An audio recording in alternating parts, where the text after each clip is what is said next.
the hashtag how I got custody. If any of you are new here, the reason why I use that hashtag how I got custody is because I share with people how I got full custody of my daughter without a lawyer when she was 7 months old back in 2001. And since then, I've been, sharing my story with people since 2001. That's 24 years I've been involved in this stuff. And I stopped counting about 300 the number of dads I helped or worked with who got full custody, without a lawyer. Mostly a couple of them got custody with a lawyer. They learned how to light a fire under their attorney. And then I can't even count the number of people who got 50-50, fought off contempts, did contempts, fought off restraining orders. There's some people who fought things off or fought things the right way by just getting products in my store. And the more and more I see people talk, and the more and more I see people dealing with corrupt attorneys, the more I see what a steal everything I'm doing and saying is. So sorry I lost you for a second. Anyway, if you hop on here and you got a question, feel free to ask anything. I'll do the best I can to answer it. I'm thinking, I don't know if I posted on YouTube. I just had an attorney in Chicago. I just did a video on him, and he admitted that he comes on my page once a year to see how my sales are doing. He was hating on me when I did the interview with Pearl from Pearly Things. He was hating on me and saying I only help angry fathers. So maybe you guys already saw that. I can't remember if I posted that on YouTube or not. It's been a crazy couple of past days. I'm dealing with a father who, his baby's mom has a new boyfriend who's a little cage fighter, and he loves, stirring up crap, and he may be touching his daughter. So he's had a lot of emergencies to deal with. So that being said,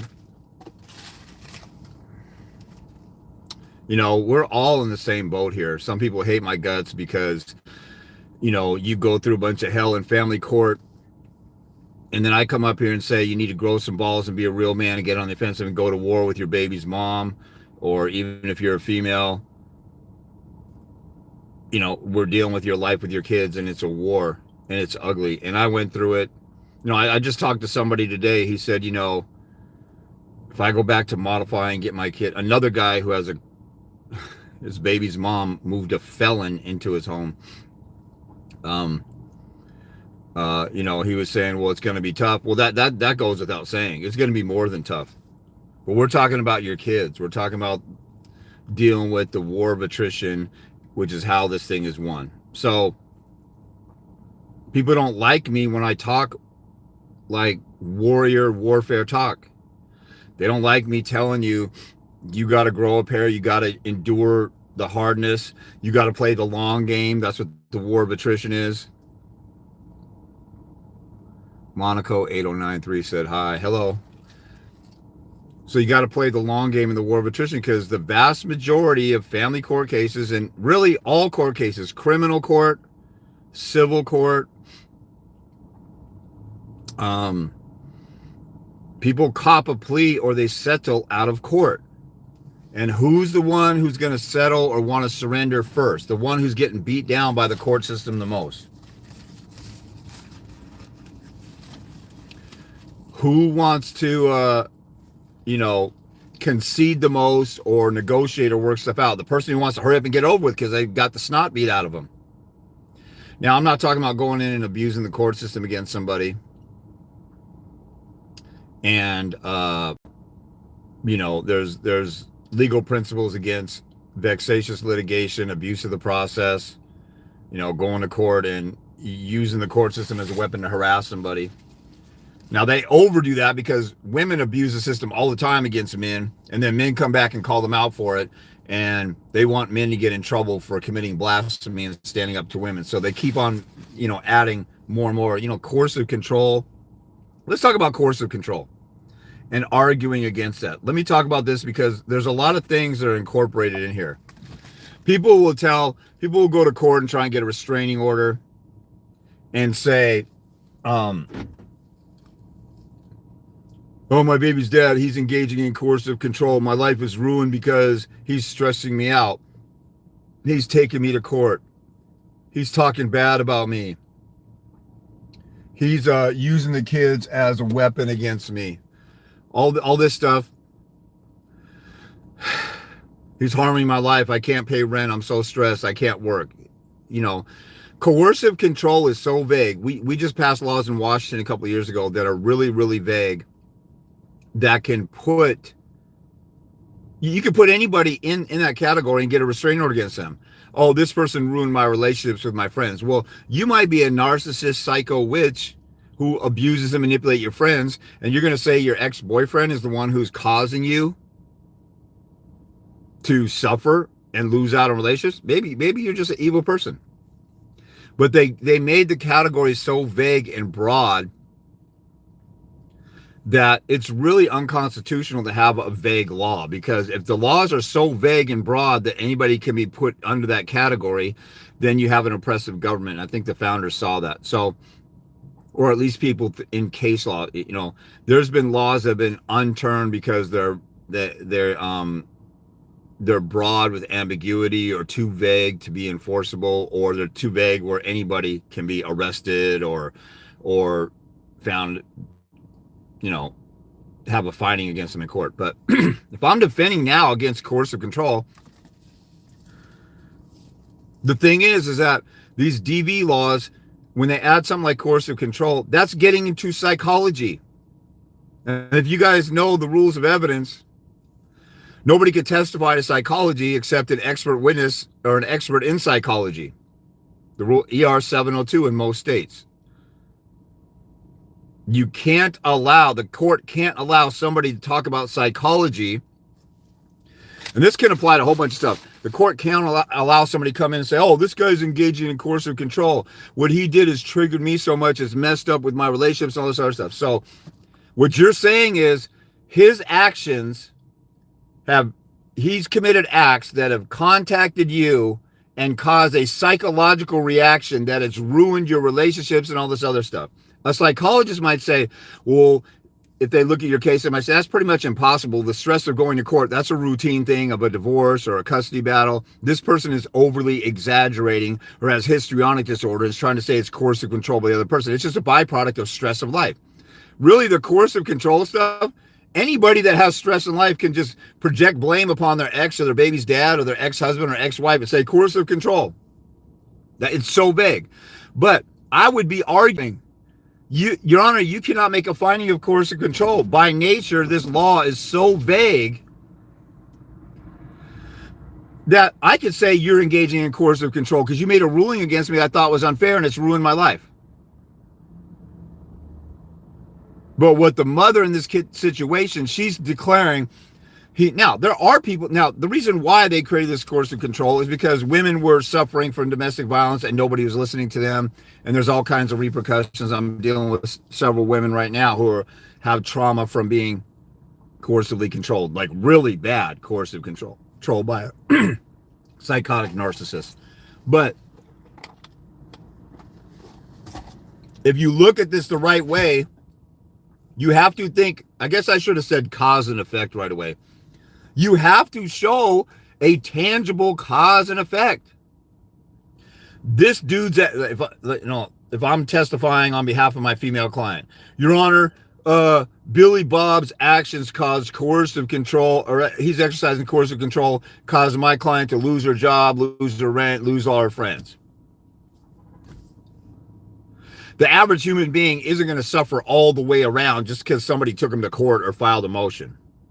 That's histrionic disorder, over-the-top exaggeration, hyperbole.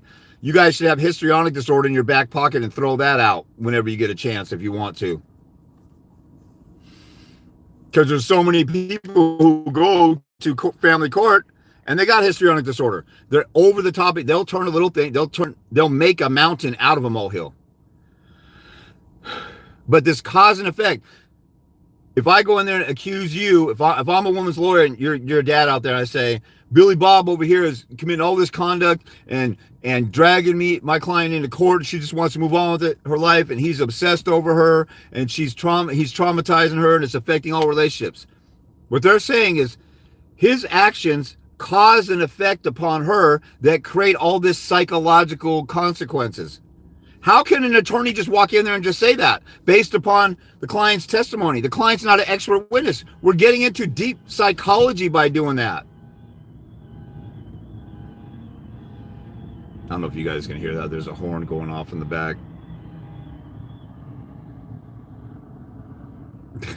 I'm at a place where people park right to the window that they're walking up to, and they got to put their security alarm on while they can see their car. Anyway, so just so you guys know, if you got questions, feel free to ask. I don't know if I set this where everybody can comment. I usually set it where subscribers can. I can't remember. Oh, let me see if I can hit that.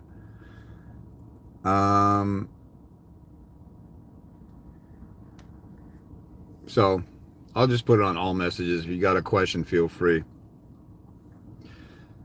I've never seen an attorney say, this is utter bullcrap. This person is saying that my client has this magical power.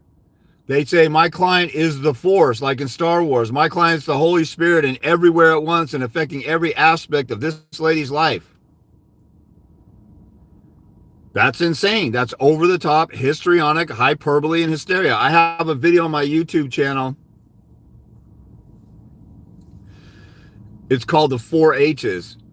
Hysteria, hyperbole, histrionics, and hot air. You know, I kept adding words to my pleadings where I was talking about the mother is engaging in this hyperbole and this over-the-top hysteria. She must have histrionic disorder because she has nothing but hot air. I'm saying the same thing like 4 times. Just like when I tell you guys, when you cite all the psychology and data of a child needing parents and their brain development and stuff that I have in my flow page. In my flow page, I have links to some scientific papers.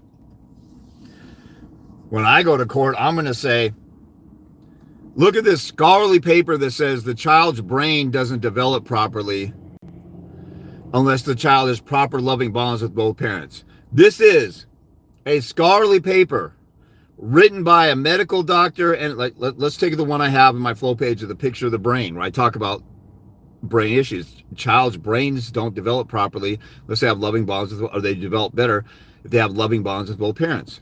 And they're really talking about neurological and psychosocial issues, and their neurological and psychological development, but there's cognitive functioning. But it's brain development. So I'm going to go in there and I'm going to say, look at this science right here. Now, I just talked about the coercive control stuff and attacking somebody saying this coercive control claim is bullcrap because there's no expert psychologist coming here and testify to the cause and effect, the domino effect. I did this action and that hit her and it caused her to hit things like her job and her relationships. And I'm the original source. Just think how stupid that is. I have this ubiquitous, all-knowing, all-powerful wizardry spell over the mother, and I'm controlling every aspect of her life. She's a drama queen. That's bullcrap. She's mad that we're going to court because she couldn't work stuff out with me. That's what court is for. With another argument I'd use, say, look, she's sitting there saying, I've seen people say, this guy's engaging in frivolous litigation. He's abusing the process after like filing 2 or 3 motions in a year.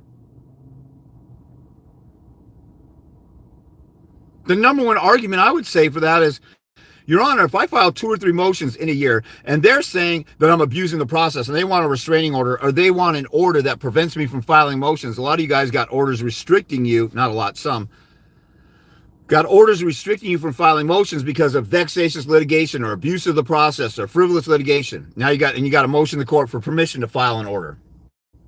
Well, if somebody's asking for that because you filed 2 or 3 motions, that's insane. That's part of the process. If that is abusive to the other parent, then, and you make a finding of that, then you are acknowledging that the court system is abusive to somebody if you just file a couple of motions. And from here on out, I'll be able to tell all my friends, and if I'm in there, I'm going to go on YouTube and say, Judge Jim Edward Rogers, the King County Superior Court in Seattle, he made a finding that I was abusive toward the mother in litigation. I filed 3 motions in 3 years. So if you guys are stressed out about court and somebody filed 3 or more motions, you could go to the same courthouse and say, well, Judge Jim Rogers says it's abusive to file 3 motions or more. You should do that. You should make a finding of abusive litigation against this person. So that tactic that I just showed is taking their own bullcrap and spinning it around and projecting it onto the system or what the system has set up and making them look at it in a totally different light. If they're saying I'm abusive with the system, and I only filed a few motions, they're saying that they've been traumatized by the system. And what's crazy is that this lawyer, I know in another case, I know some cases where, like, I have 1,120 or 30 documents in my file. The average litigious, ugly divorce after the first initial divorce and trial and everything might have 200 or 300 documents. You go back to court and modify a couple more hundred, so I have 1,120 documents. If a judge says, oh, well, a few motions is abusive, I can turn around and say, look at this other judge. And I'm using their own standard against them. But nobody thinks outside the box. This is the problem. This is why my gender is so soft and tender and sweet and loving and passive. And they're a bunch of punks that get run over in court because you don't think, let me take what they're saying and flip it around and using them against them, or say that the system is screwed up or whatever.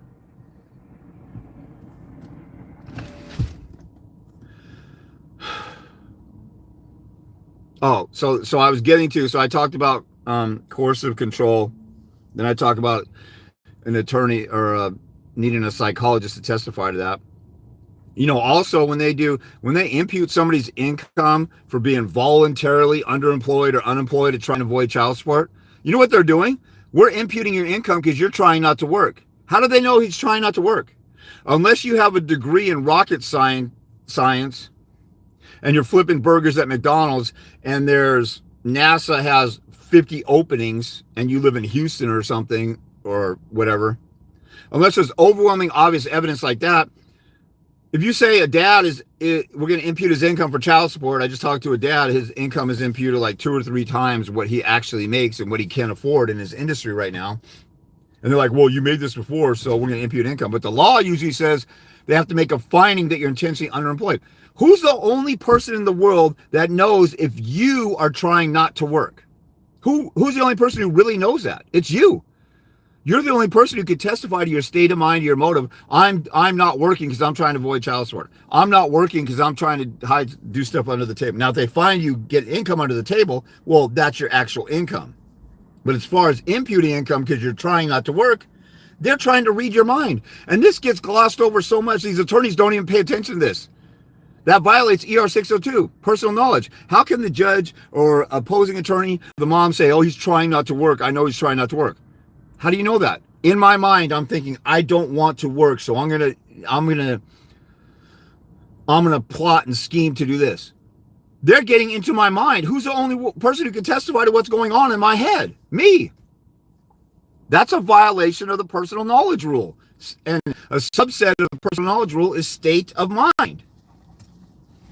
And see, sometimes when I have these talks like this, some guys go, man, you're just full of knowledge and this and that. Okay, so you guys don't. There's hundreds and hundreds of people who watch me, who need help from me, but they won't reach out, or they'll reach out and they'll change their mind and they'll set up an appointment. There'll be a no-show, or they'll talk about when we could talk about having an appointment to talk about what they want to talk about for their case. Just sitting on their butt, not wanting to do anything and finish the job and take real action. Scared, lazy, don't know the unknown, fear of the unknown. Then I do something like this. Wow, you got a lot of knowledge and this and that. I wish I would have known that before. I've been watching you for a year. I didn't see you talk about that. Once you see that I had this bit of knowledge, which is way more than these average attorneys, you should be reaching out to me. If you care about your kids, you should be taking action right now. That's why a lot of my motivational videos where I'm just telling people to get off their butt, go to war. This is a war. Engage in the war of attrition, the long game. Fight and fight and fight. It's going to be ugly and painful. You can't avoid it. If you don't want pain, then go tuck your tail and ball up in a corner and curl up and wallow in your own piss for days on end. Or you can go to war and because if you do that, you're going to have hell until your kids are 18. But if you go through hell right now, it's just like anything else in life. Exercise or getting in shape. I'm eating a fat burger right now. I'm talking about that. I'm at that spot that Sir Mix-a-Lot talks about in My Posse's on Broadway, Dick's Burgers, in the Seattle area. So whether it's going through law school or med school, or learning how to do something hard, or you have a learning disability, so you have to study extra and get a tutor and stuff, the pain you go through once you get that grade or diploma, or you lose weight and get the result, it's all pain. Everything in life is painful. No pain, no gain on everything in life. We live in a fallen, messed up world. The fact that you had a kid with a crazy person and you think that you're entitled to walk in and out of family court and be the first person to ever walk in and out of family court orders easy. Now, I'm not talking about agreed orders where the parents get along and they're civil. I'm talking about contested cases where they're fighting. You expect that to be easy? That's just like a soldier going off to war thinking it's going to be easy. They're going to walk in and walk out, going in Afghanistan or Iraq, and we're there for 20 years.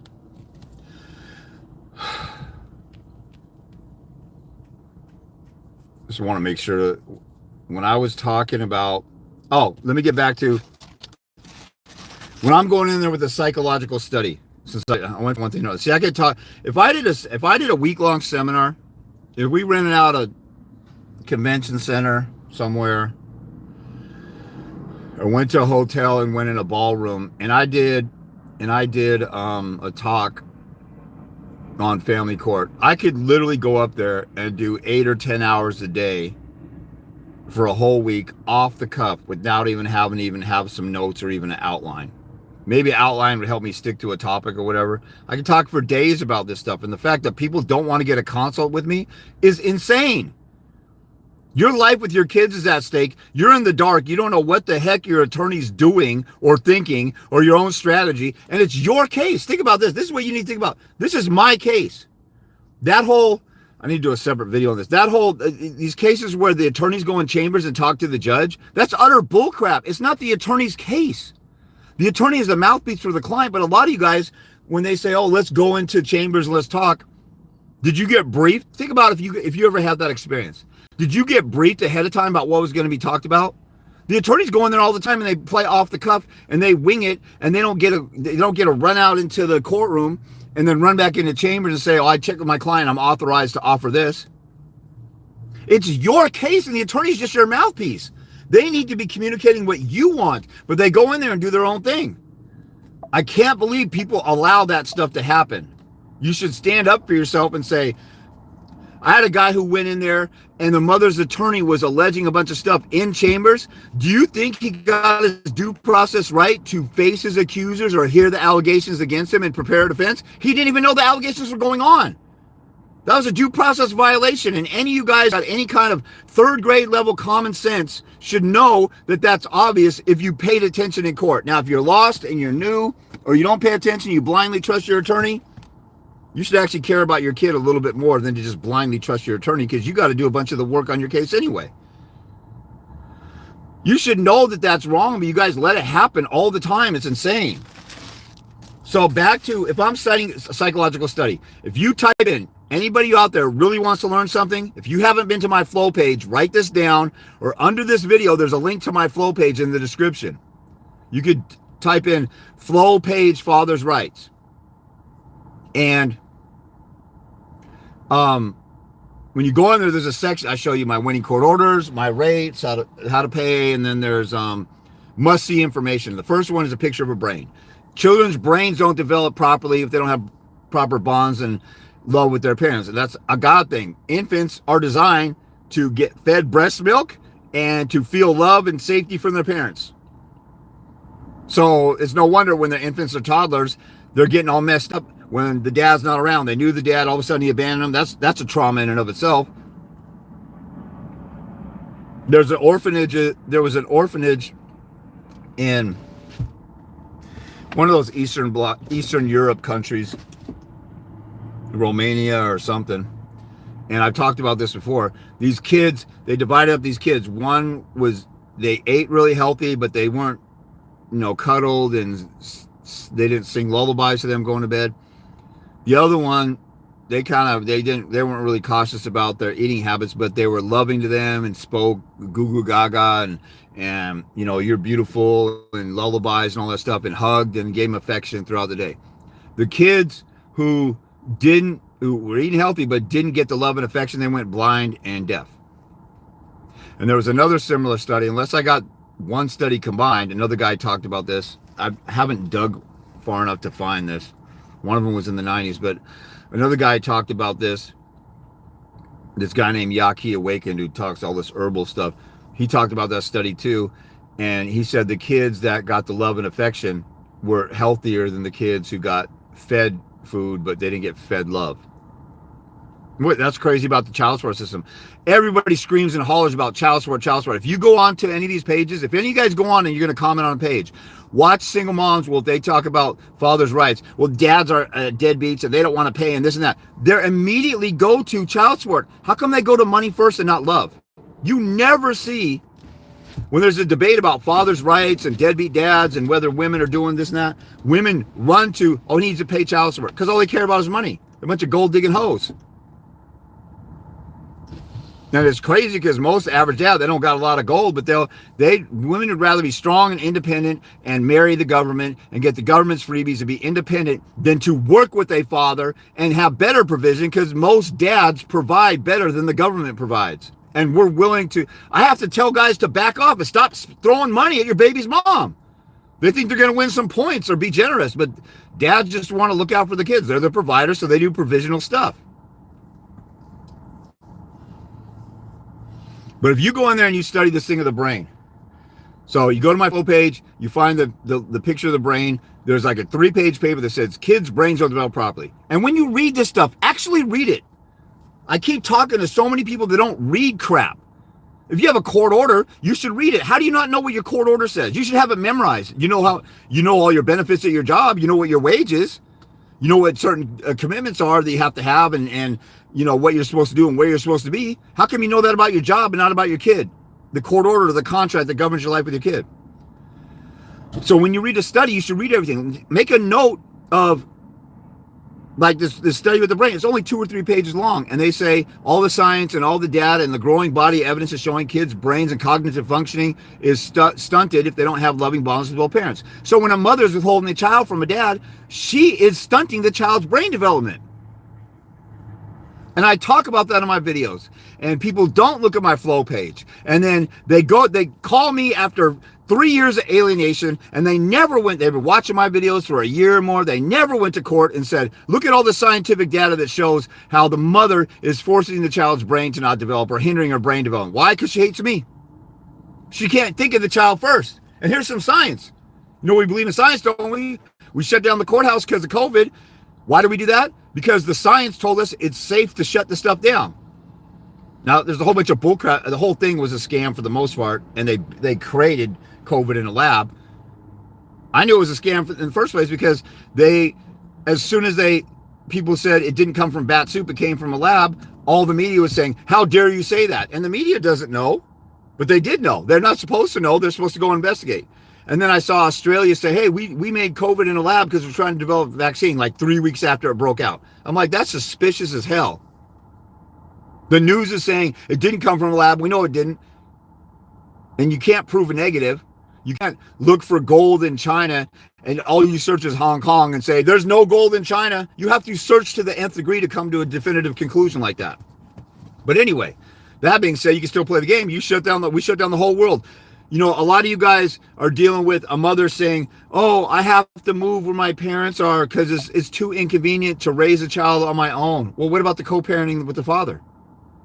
You and the father were together before and you were just fine. Now you broke up with him. Why don't you work with him? He was the number one co-parent you had before.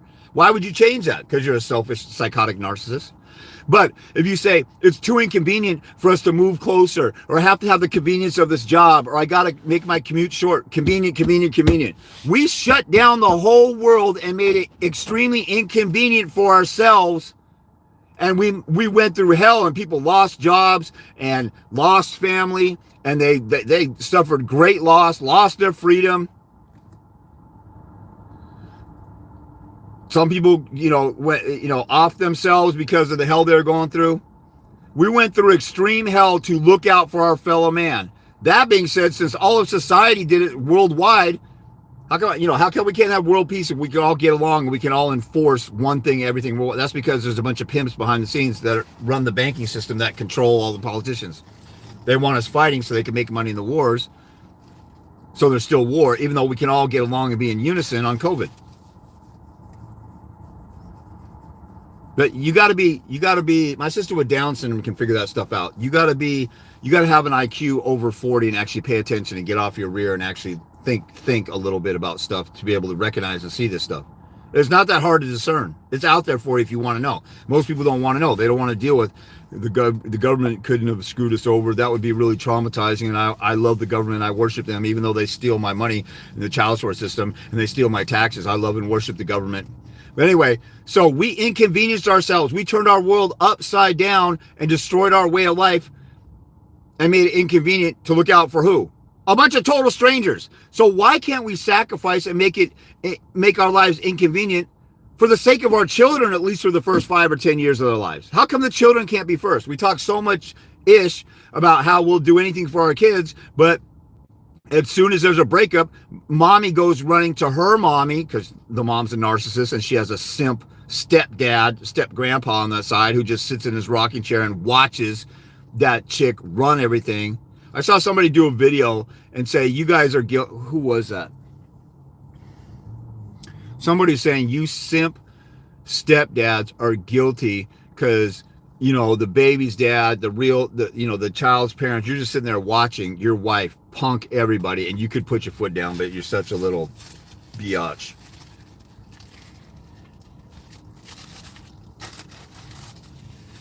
I mean, if you think about it, from every angle, simps are some of the biggest problems with this family court stuff. You got the new boyfriend, the new stepdad, catering to the Jezebel, wanting to fight the real baby's dad, biological's dad. 3 years later, that guy breaks up because he realized what a narcissist she was. So all this Jezebel curse, brainwashing, mind control, witchcraft that covers the land. Then when it's time for a man to go to court and fight and be a real man, it's gonna be too hard. It's gonna take too much time. I don't got the money for that. I didn't have the money for it. So you know what I did? I found out how to do it without money and represent myself. I didn't quit on my kid. You don't have any excuse to quit on your kid as long as you're alive. And if you off yourself because family court is so hard, there's something wrong with you. Because there's human beings who have gone through being falsely accused of rape, molestation, domestic violence, went years without seeing their kids, didn't get their relationship restored till decades later. If they can get through it, you can. You copped out. And the other side permanently won. I don't get it. I understand the dark places that people go to. I've had some suicidal clients. And when they went to court and got on the offensive and won, they weren't suicidal anymore, miraculously. Takes effort on your part. Okay, I never got to my point. A lot of people say, well, get to the point, you're bouncing around. Well, everything that I say, somebody can take a piece of it. And if you need some specific thing, ask a question in the comments while I'm doing this for free. Or get a paid consult with me. It's not that much money to get a consult with me to learn more than any attorney will ever tell you on how to fight. I got a dad who's representing himself. He fired his attorney. He got a restraining order against the mom's boyfriend because that guy was being hostile. That took some balls for him to do that. That took some effort. And he's been going to work, spending late nights, and he's the custodial father, but temporarily because the mother was homeless, running around, I don't know, doing whatever. She abandoned the family. Now she wants to be back in, and now her punk, crazy boyfriend is trying to push her to be back in, and he taunts the dad at visitation exchanges. So now he got a restraining order against him. But let's go to the psychological study about the brain thing. So you download that, you look at it, it's 3 pages long. The science shows kids' brains aren't developing properly if they don't have bonds with both parents. The mother is pushing the father out, so she's stunting the child's brain development. That can't be good for a child, and you're supposed to do what's the very best interest of the child. So you need to rescue the child from this narcissistic abuser.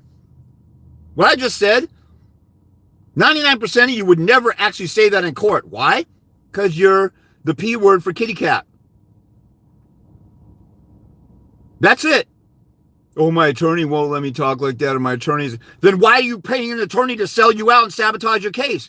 Use some deductive reasoning. You're telling on yourself. I'm such a punk that I let my attorney run the show and not get on the offensive and go fight for my kid because I just like to follow people. I don't have the balls to stand up for myself and my kids. If an attorney's going to stop me from doing it, I'll obey the attorney. Like a PAB. Punk. Gluteus maximus, female dog. But the way I just said that, that's like bare minimum. My baby's mom's attorney was saying James is stupid and ugly and fat and he's mentally ill. In his answers to Discovery, my Discovery interrogatories I sent one time, he was like, this question is so stupid, it's showing your mental illness. He didn't care. He said, I think James is so angry that one day he will become violent with anybody he disagrees with. So for 20 years, they accused me of potentially becoming violent. And I told the judge, how many decades of them accused me of potentially being violent are you going to allow going on before I'm actually violent? How many decades of me not being violent while you're going to allow them to accuse me of being violent?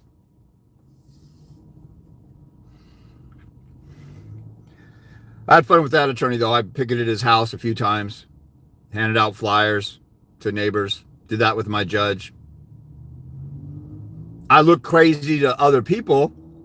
What's crazy is I look crazy to people who've never been to family court.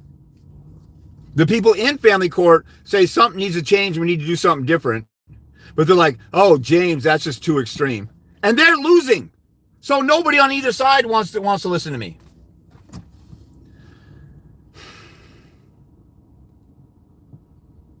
They're kind of, some people warned me my daughter's biracial. I had biracial people, younger generation said it's not that big of a problem. Older generations, like, you get it from both sides. Like, you get racism from white, you get people who aren't mixed, give you a hassle, so you got this crazy thing going on. I get it. My biggest haters are fathers who lost in court because they hate the way I tell them, you fought wrong. How do you know?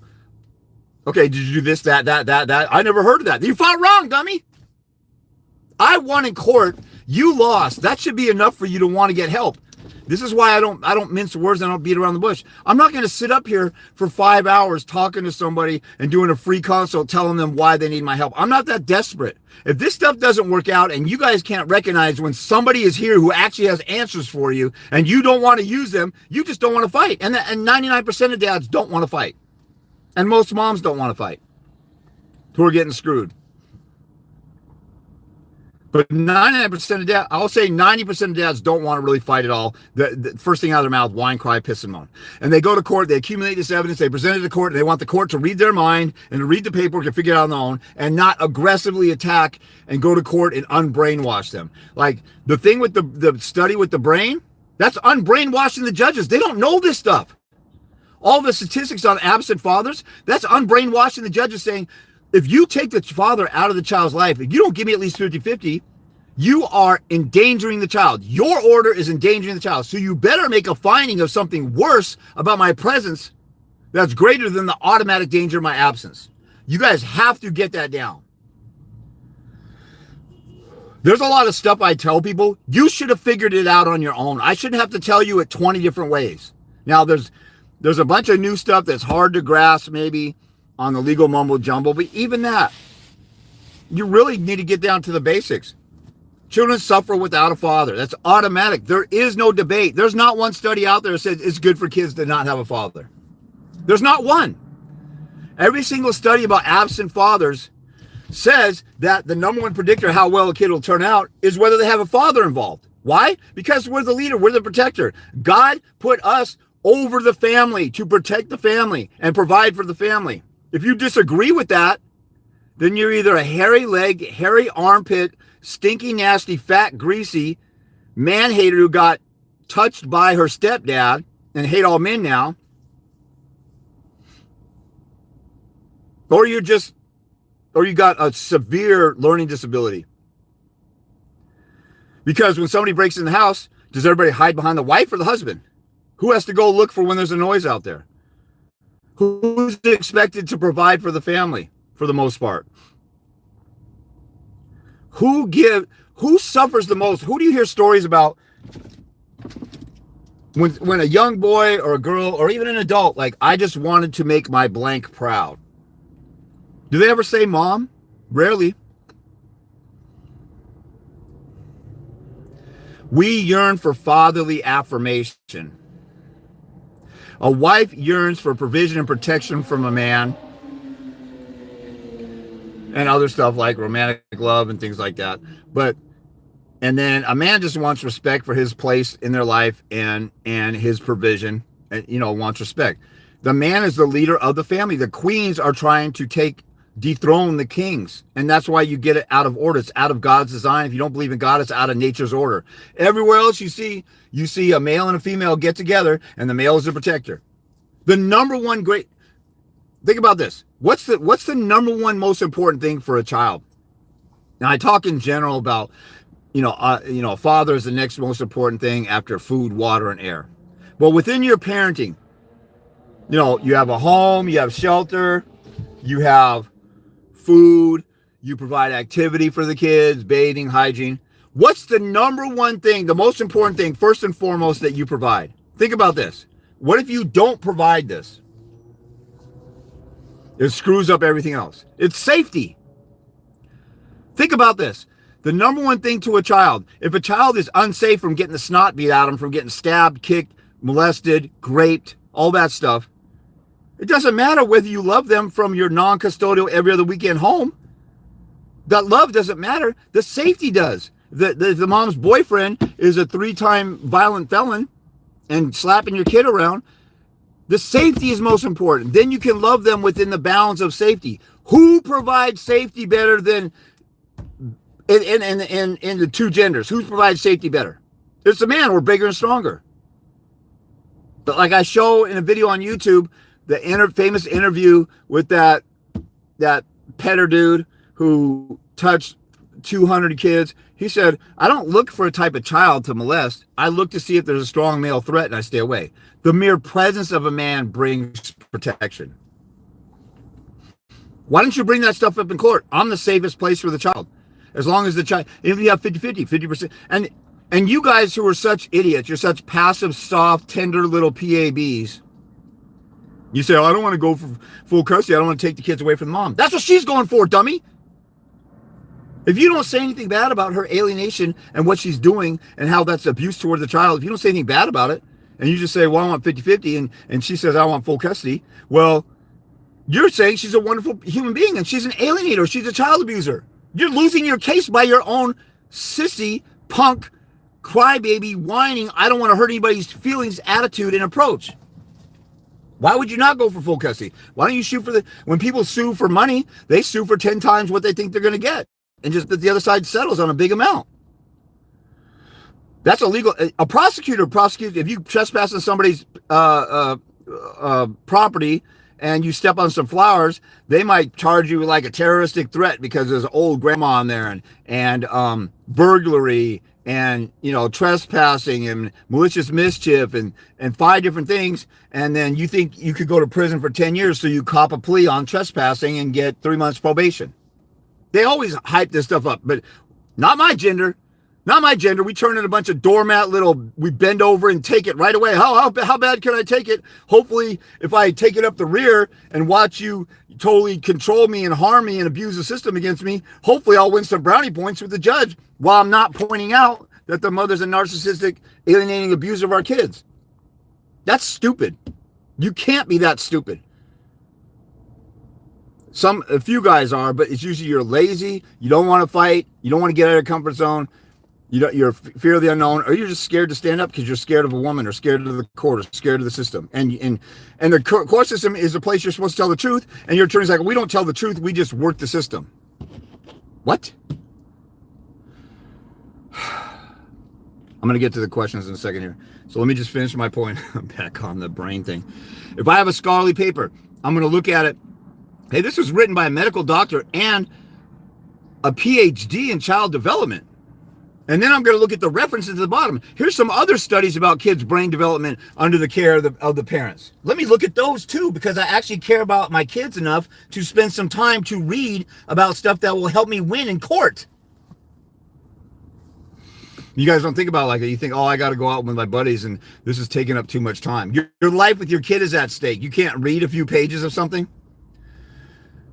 So when I go to court, I say, Your Honor, here's a scholarly paper, written by an expert in the medical field and another expert in child development.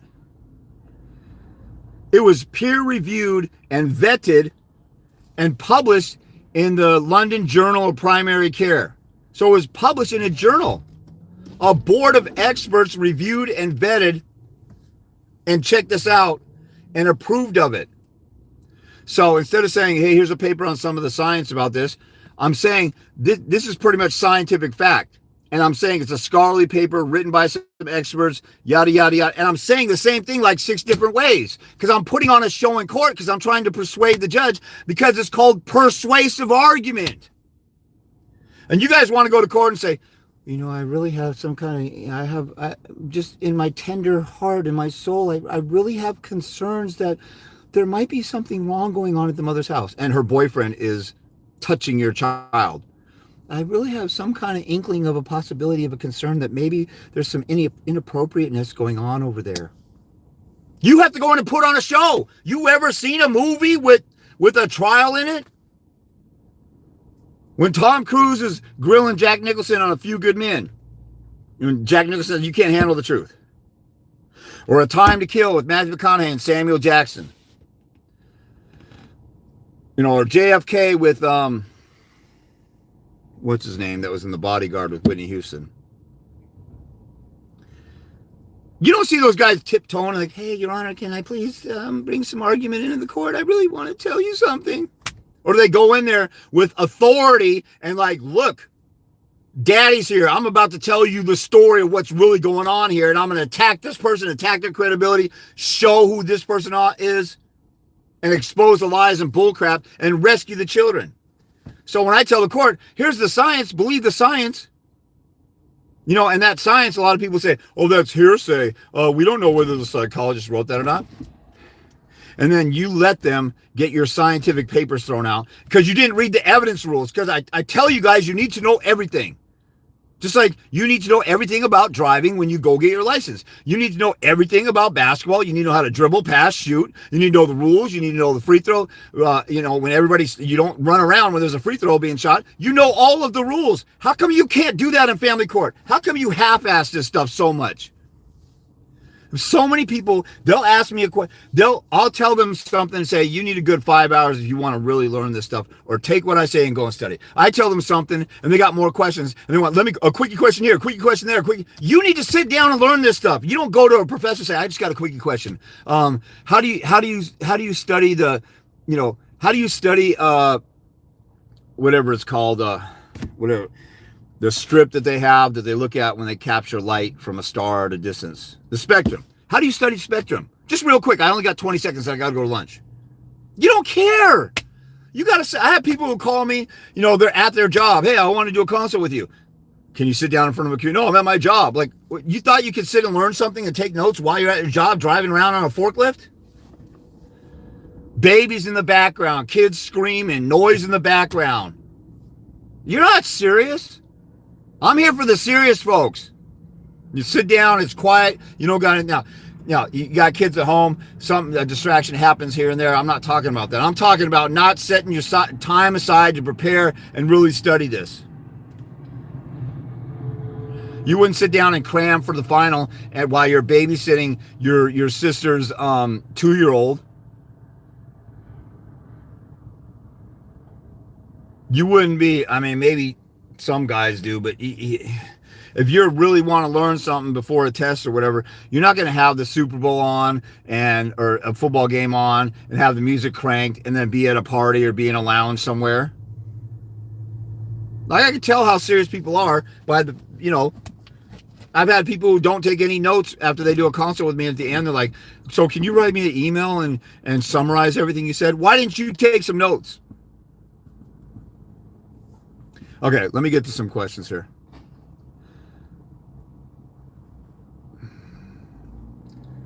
So Baron Bunny says, advice real quick, please. I have no money. I have show cause and trial on Monday. Should I sleep and go do day labor, work at 3 a.m. this morning? I guess, hopefully you're still on here, or skip it and listen to you and try and study some. If you're that close and you're that close to a deadline, I mean, you should get a consult with me. So watching me on here talk about stuff that may not have anything to do with what you have going on, because you didn't ask me a specific question, so I don't know what to tell you. You have a show cause hearing and a trial on Monday. If you have to get ready for trial, that's another one. You need several hours with me. I have people who gotten ready for trial, like one lady who destroyed her baby's dad's attorney at a trial. 2 days. She hadn't seen her. I talk about this one. This is one of the biggest turnarounds I've had, and I've had a few of them lately, but this is one of the biggest ones. This lady had 0 visits with her boys for 2 years.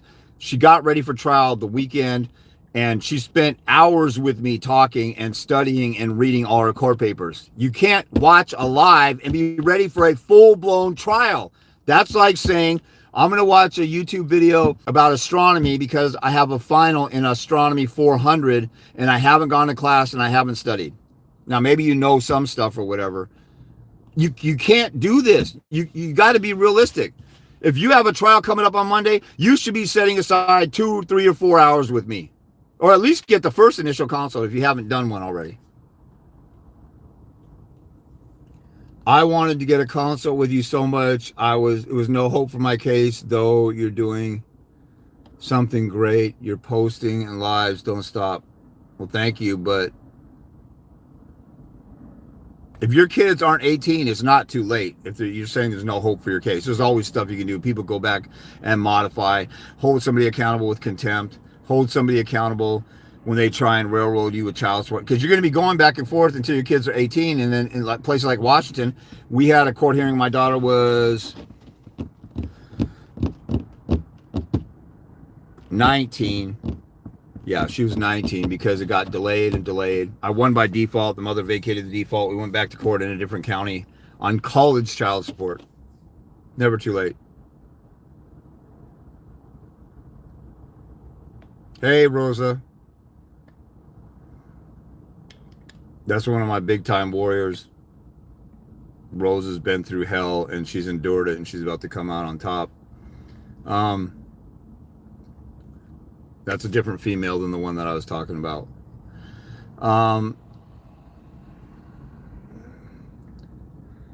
Okay, Eric Barone or Barron says, all that doesn't mean shit if you're not on the record. What are you talking about?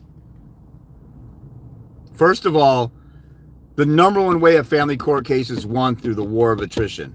So if you're trying to talk about the only way you have a chance to win is make sure everything's on the record, you don't understand court. Like, tell me how many times you won in court.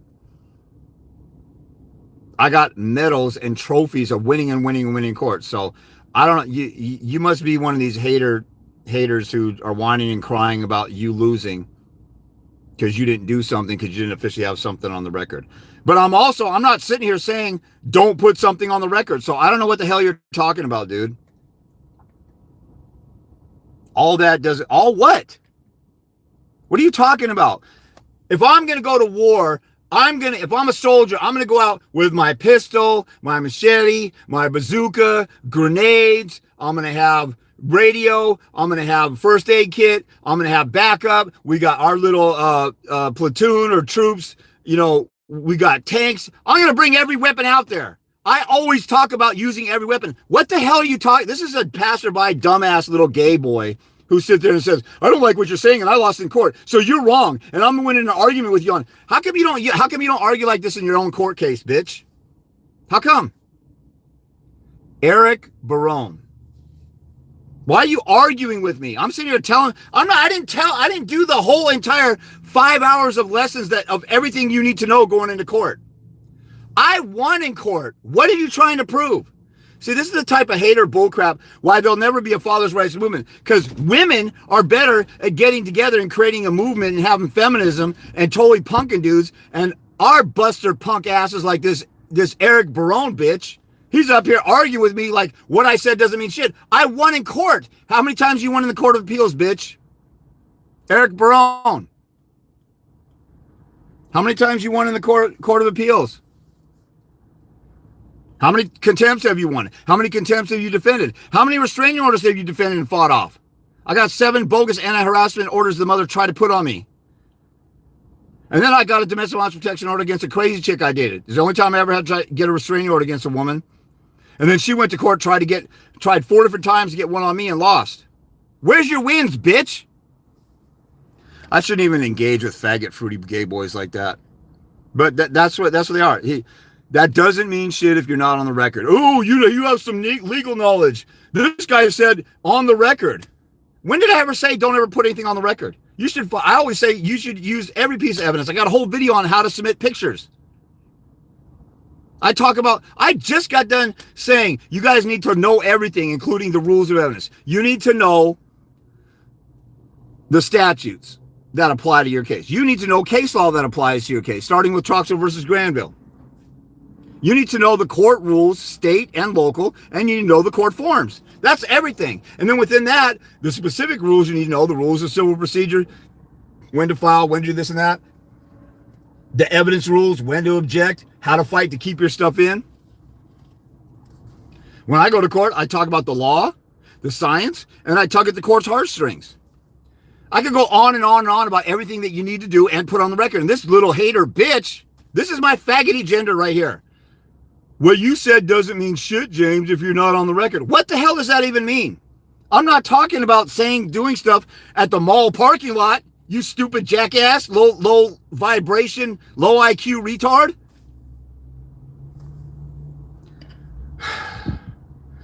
It's not that you guys might say, oh, why are you offended? I'm not offended. I'm just appalled at how stupid guys are. They want to argue with me like I don't know what I'm talking about. And I'm giving you guys life-saving information on how to fight in court. And especially if you get a one-on-one consult with me, you'll get it. And this guy said, everything you said doesn't mean shit unless you do this one thing and you're officially on the record. When did I say don't be on the record? And what's up with that? This is what a crazy baby mama does. She comes in and says something way off in left field. Like, who knows what this guy is even talking about? And there's so many biatch faggots like this out here. I'm just appalled at my gender. Just like, I don't know. George Washington once said, I fear for my country because 90% of my people aren't awake. They still have the bankers and the British on their back, and everybody. It's a new country, so everybody's all happy and they're all lulled to sleep, and we have enemies around us at all times that we need to guard against. Martin Luther King or other people who are trying to change stuff, they're like, where is everybody else? Where's all the help? Where's the people who want to do something? The people who are on my side are supposedly there for me. They're not showing up for rallies. They're all asleep. Or I got enemies from within, or people who will betray me for some money or whatever. Those guys, they weren't like offended at other people because they were out putting themselves out here. I'm putting myself out here. So I can't be offended with some numbnuts, low vibration, loser. And I won. I got my kid. She just texted me tonight. She needed some gas money. Since she's been on her own a year and a half, she's like, hey, it's close to paycheck time. Can you give me some gas money, Dad? I tell her, don't ever let her tank go below half a tank. It's below half a tank. And I'm a protective father. So I want her to have a full tank and nothing less than half a tank. If somebody's following her, she could drive as long as she wants. If she's on empty, she won't be able to drive wherever she wants. So that my daughter hit me up. And then I sent her an old picture of me in high school, and I said, this is kind of funny. I'm under your age now. And then, she was laughing at the picture because I looked like a dork and I had braces. I have a good relationship with my daughter. I got my daughter. I won in court. I'm helping other guys win. And some bitch is up here with some stupid, idiotic approach. This is the thing. This approach hurts him because he just wants to hate on what I'm saying instead of learn. Does anybody walk into a Michael Jordan basketball camp and say, oh, that doesn't mean shit unless you do this or that, unless you know how to go behind your back? Would you stand up in the middle of Michael Jordan camp and talk shit to him? I'm a 5-star general in this war on fathers. I won over and over, and I didn't just win against a pro se mother. I won against an attorney with 17 years experience, a radical feminist guardian ad litem. Then when the mother went back to court to try and modify, I won against an attorney with 37 years experience, and I took him on for 13 years, and I had another guardian ad litem who was an idiot. And I beat up on a few other attorneys and attorneys who substituted in the mother's third attorney. And the guy the middle guy, other attorneys were afraid of him. And when I was asking around, I was getting free consults to learn everything that I could, because I'll learn everything I can any way I can. I was calling people and they said, well, who's the opposing attorney? I said, Don Farrell. Like, oh my God, I'm going to need to charge you $10,000 instead of $5,000 for a retainer because that guy abuses the system and he drives up costs and he plays all these games. Or some attorney said, I never deal with that guy. And I destroyed him in the Court of Appeals twice. And this faggoty little bitch, Eric Barone, says that don't mean shit. Now, maybe he's trying to make a point, but if you're coming off the way that is, like that comes off like, James, you don't know what the hell you're talking about. I already know that I know what I'm talking about. People who don't recognize it, they're low IQ, brainless Neanderthals who haven't evolved yet and dumbasses, and they're part of this massive movement like the Father's Rights Movement, Mark Ludwig, Dad Talk Today, Texas Penal Code 2503, Fathers Matter 247, the Father's Rights Movement, fathers are important. All these punk, sissy little biatches that just want to whine, cry, piss, and moan. As soon as they see somebody like me, they want to criticize me instead of learn. The guy at Texas Penal Code 2503, that guy's just whining and crying about the system. He thinks he's going to hold judges and people accountable because he's in that honeymoon phase of father's rights. Like, yeah, I'm going to change the system and this and that.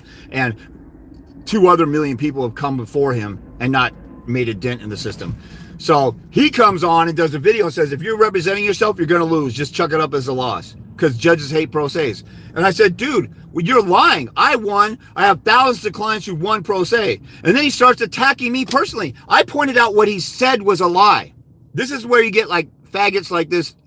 I forget what the dude's name is, but if you do Texas 25.03 and this Eric Barone, they're feminine. They're emotional. They react emotionally. That guy attacked me. Oh, you don't got any followers. I got more people retweeting my stuff or reposting my stuff than you have followers. First of all, dude, and that guy's been around for like, I think he said 7 years. First of all, I won in court, you lost. Second of all, I've been around since 2001. Third of all, what does it matter how many followers I have? The followers that he was looking at was on Instagram, and I've had Instagram ban me like 5 different times. Had to start over. I'd probably have 5 to 10 times more followers than him if I never got banned, and I was talking all the politically correct gay stuff that he's talking about. But that doesn't hurt my feelings. It's the audacity of these dudes out here to self-sabotage and to make enemies of, we're all on the same team, and you're over here making enemies of not only somebody on the same team, but somebody that could help you. So this guy's talking crap to me, and I could help him, and he's being critical and said, that don't mean shit.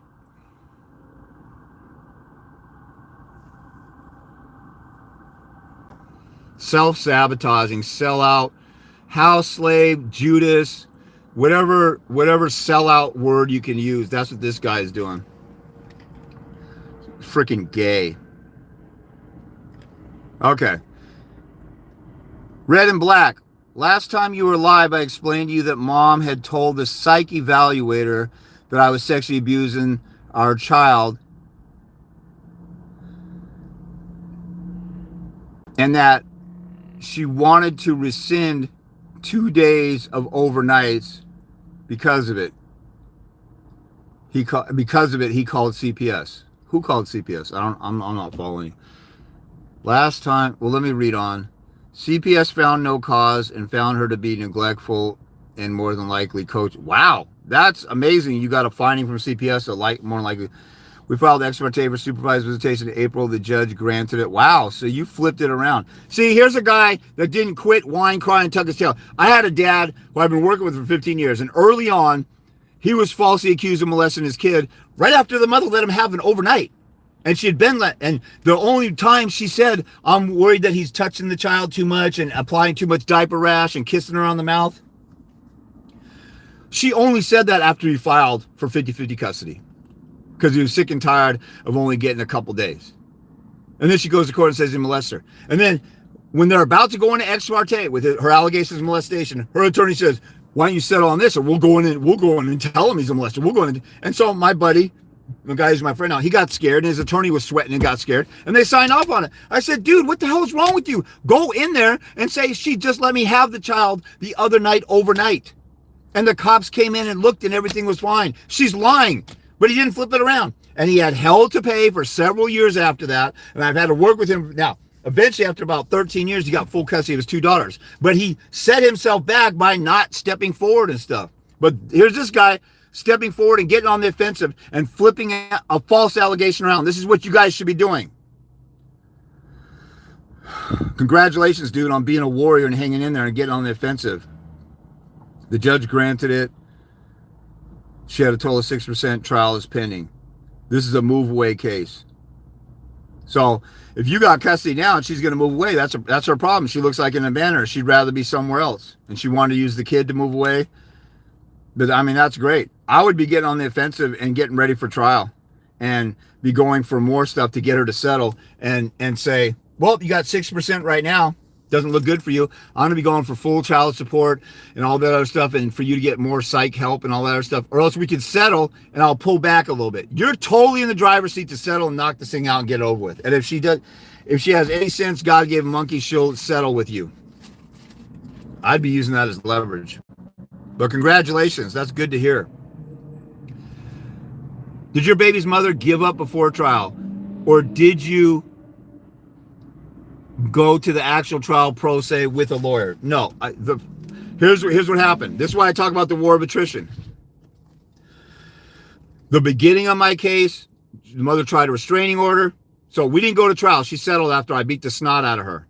And I told people over and over, even if I didn't win these hearings, I'm sure of it that she would have surrendered anyway. Like 95% of court cases do. A lot of people say, oh, you didn't really win, or she just quit. No, you dumbass. 95% of court cases settle out of court.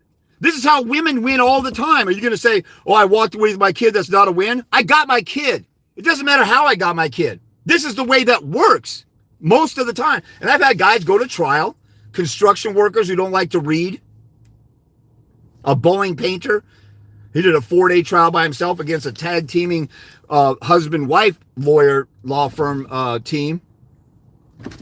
So it's been done and it can be done. And I looked forward to trial, but the mother surrendered because I kept getting more and more and more. So I fought off bogus restraining orders. I went to court. I got 0 visitation. I didn't quit on the commissioner's ruling. I appealed to a judge and got 5 days a week after a continuance. It took me 2.5 months. Then I got the mother found in contempt. Then she sent me some interrogatories, and then I turned around and wrote those exact same words and turned around and sent it to them. This is why I don't understand why guys don't have the common sense God gave a monkey, and if somebody's doing something to them, they don't do it back. Oh, she did contempt on me. Well, I thought you said she's violating the order. Yeah. Did you do contempt? No, I didn't want to play hardball and be harsh. Why aren't you doing the same, at least the same thing she's doing to you? So, and then A year and a half later, the mother objected to me relocating 30 miles. I went from Seattle to Tacoma area. That's about 30 miles. The mother lived in Los Angeles. Eventually Oxnard, but downtown Los Angeles. If you ever look for her, her name is Sedaris Wright. She's the only one in the world with that name. Sederiswright. You could Google it and you'll find stuff on her. So we went back to court to modify. She objected to me relocating and wanted to modify the parenting plan and get a whole bunch of visitation. But she didn't even exercise the visitation she had before. I beat the snot out of her so much. And there was extenuating circumstances. You know, she has her sisters, her obese, ugly sisters. Barbara Rydell Wright of Seattle, Washington, who works at Regents. And Yvonne Charisse Wright. What does she call herself? Vaughn Reese, your fairy Vaughn mother. Vonrese. She's a life coach. She's a life coach that helps people love themselves and put themselves first. And she coached my baby's mom to cut me off and block my daughter and control. And then she coached her probably to just quit and throw in the towel because they were sick and tired of me fighting. It's the war of attrition. And so I'm not saying this person is asking it like that. They're just asking what happened. But a lot of people will hate on that. You got, oh, that's not really a win. Okay, not everybody who's in jail, 95% of people in jail or in prison copped a plea. That's not really a lockup? They didn't really get locked up? Get the frick out of here with that stupid bull crap. Oh, you didn't really win. Yeah, I did. I got my kid. That's the win, dummy. Guys who lose the most aren't even seeing the kid on supervised visitation. Oh, you forced her to settle. I didn't force her to settle. I didn't even know what I was doing back then. That's why you guys have no excuse. I didn't even know what I was doing. Nobody told me about the war of attrition. All I knew was I was going to fight for my daughter, and I was going to file everything I could that was legal and proper and within the scope of the law and the rules until she was 18, so I could face her and say, if I never saw my daughter and she said, Dad, where were you? I don't understand how you guys aren't afraid of this right here. Right here. Why are you not paranoid of this? Outside of me standing before God and giving an account as to what kind of father I was, the second biggest fear that I had was facing my daughter and her saying, where were you? Why weren't you in my life? And if I wasn't in her life, it wasn't because I didn't try. Because I'll turn to her and I'll say, look at this file that goes up to the moon. I'd have 3,000 documents, sub numbers in my file. I had my mind made up that my life was going to revolve around my child until I was going to be a father. And then I could, prioritize everything in life. But that was my number one obsession, to fight for my daughter. And I won over and over and over again. And I won my first try at contempt with the guardian ad litem and my baby's mom's attorney defending her.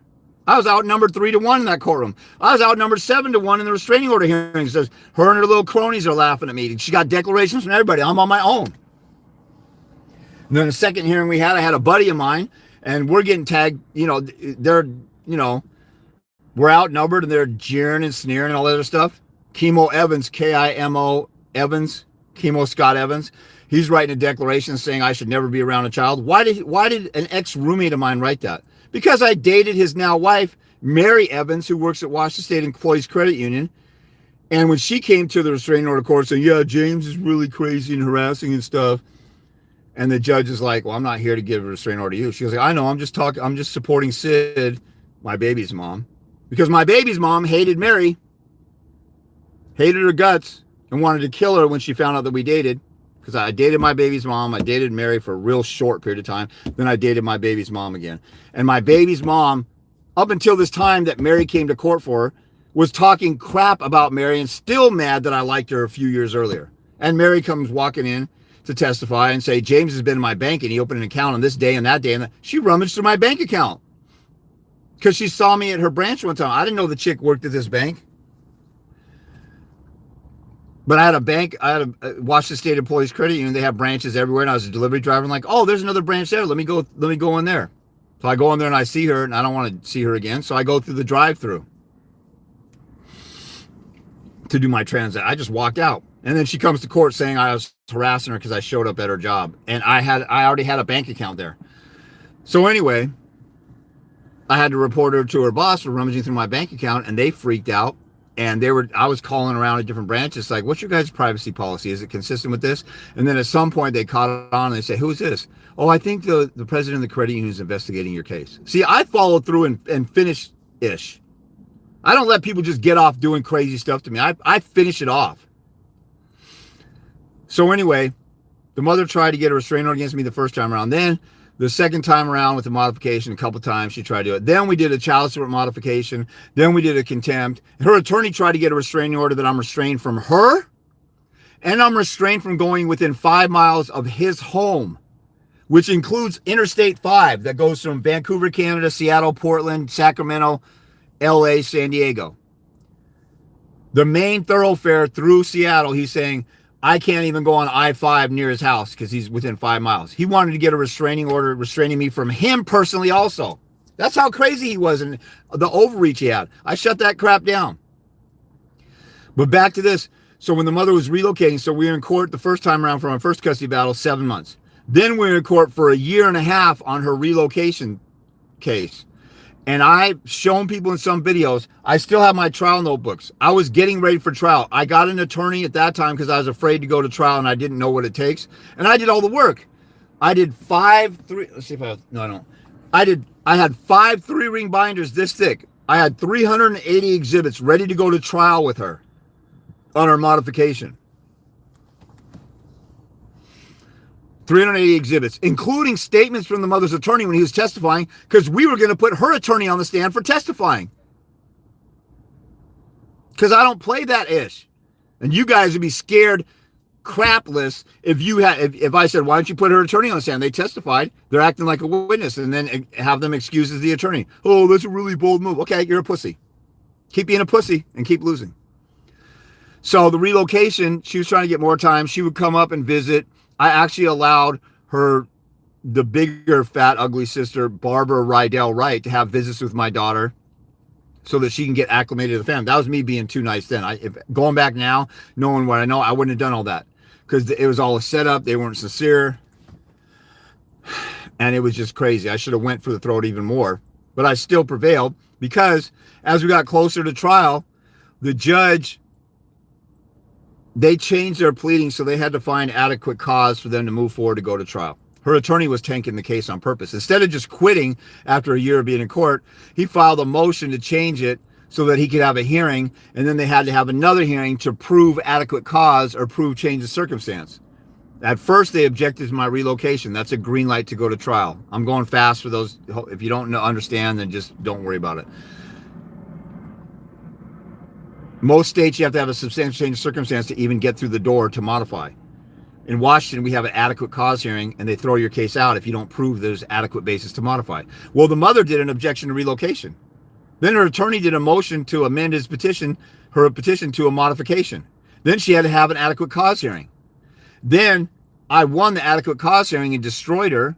And then she did a revision to a judge, and she had a crazy judge that found adequate cause. So I had to go to the Court of Appeals to get discretionary review or interlocutory decision, and they accept the review because I destroyed the attorney at the oral argument. And then I said, do you guys want to get finished off at the full hearing on the Court of Appeals, or do you want to just settle and drop this? So they dropped the case.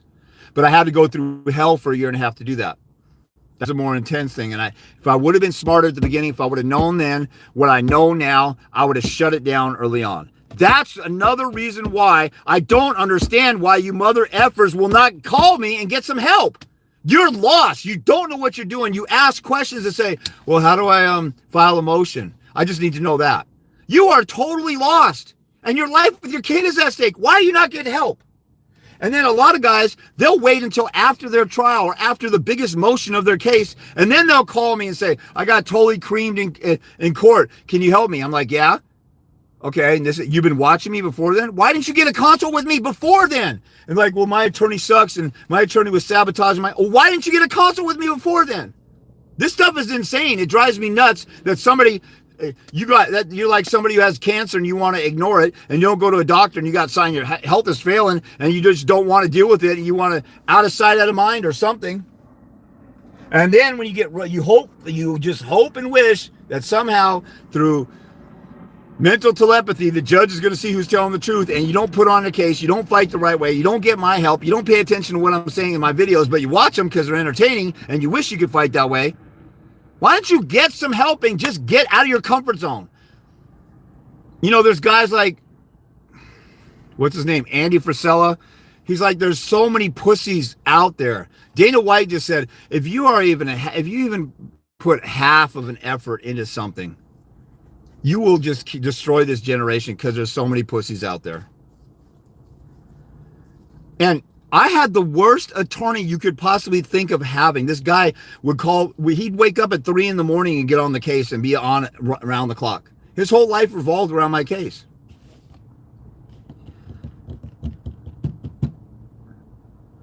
And if you guys would just get half the information that I have, or exert half the effort I did. I have people that shock me. I have one consult with them. They go and file something, and the mother is scared because the dad finally grew some balls. He transitioned from having a labia down there to growing a pair of balls, and just by standing up to the mother for the first time in his henpecked, pussy-whipped life, the mother can't stand him standing up, or, like a lot of women, they finally respect him. Like, you fall in love with somebody, and then you do whatever she wants and all that stuff because you love her and stuff, and then she starts realizing, wow, you're such a punk, you do whatever I think. Like, that's not what a leader does. Like, I'm the leader of this. And they start disrespecting you.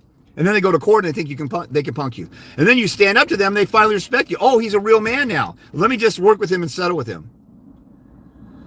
I've seen cases where guys had a grand slam, home run of a type of case, and it should have been overwhelmingly obvious to the judge, and the judge screwed him because the judge is so biased. And then I've seen guys go in with a half-ass effort and only do part of what I'm talking about, and then they win, or the mother settles with them, and they live their enjoyable life. And you guys won't even attempt to get a consult with me.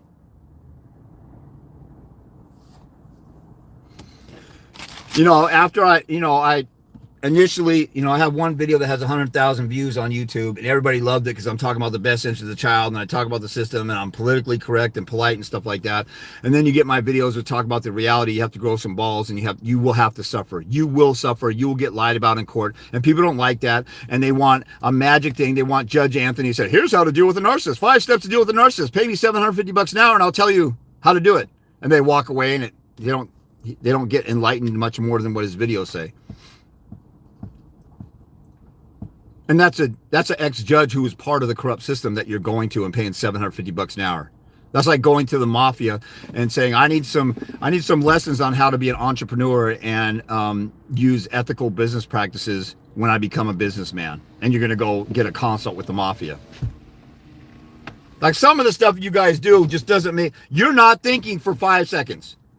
I talked to a guy today. He said he's been asking around, talking to attorneys. He came across me and he wanted to get informed. And I totally respect that. And you shouldn't believe what I'm saying just because I'm saying it and just because it sounds good. You should believe what I'm saying because you go on my flow page and you look at my winning court orders and see that I've actually won. That there's nobody out there that I know of saying, this is how I actually won. I want to share it with you. Pay me, like Family Court Corner. That crazy looking biznatch, she fought for 10 years and spent $100,000 and got what she wanted. I don't know what that was, whether it's 50-50 or custody or whatever. Now she charges $250 an hour. And she used to be a businesswoman, and now she seizes them all. Oh my God, look at the great void and the need out here. I could hustle people for $250 an hour.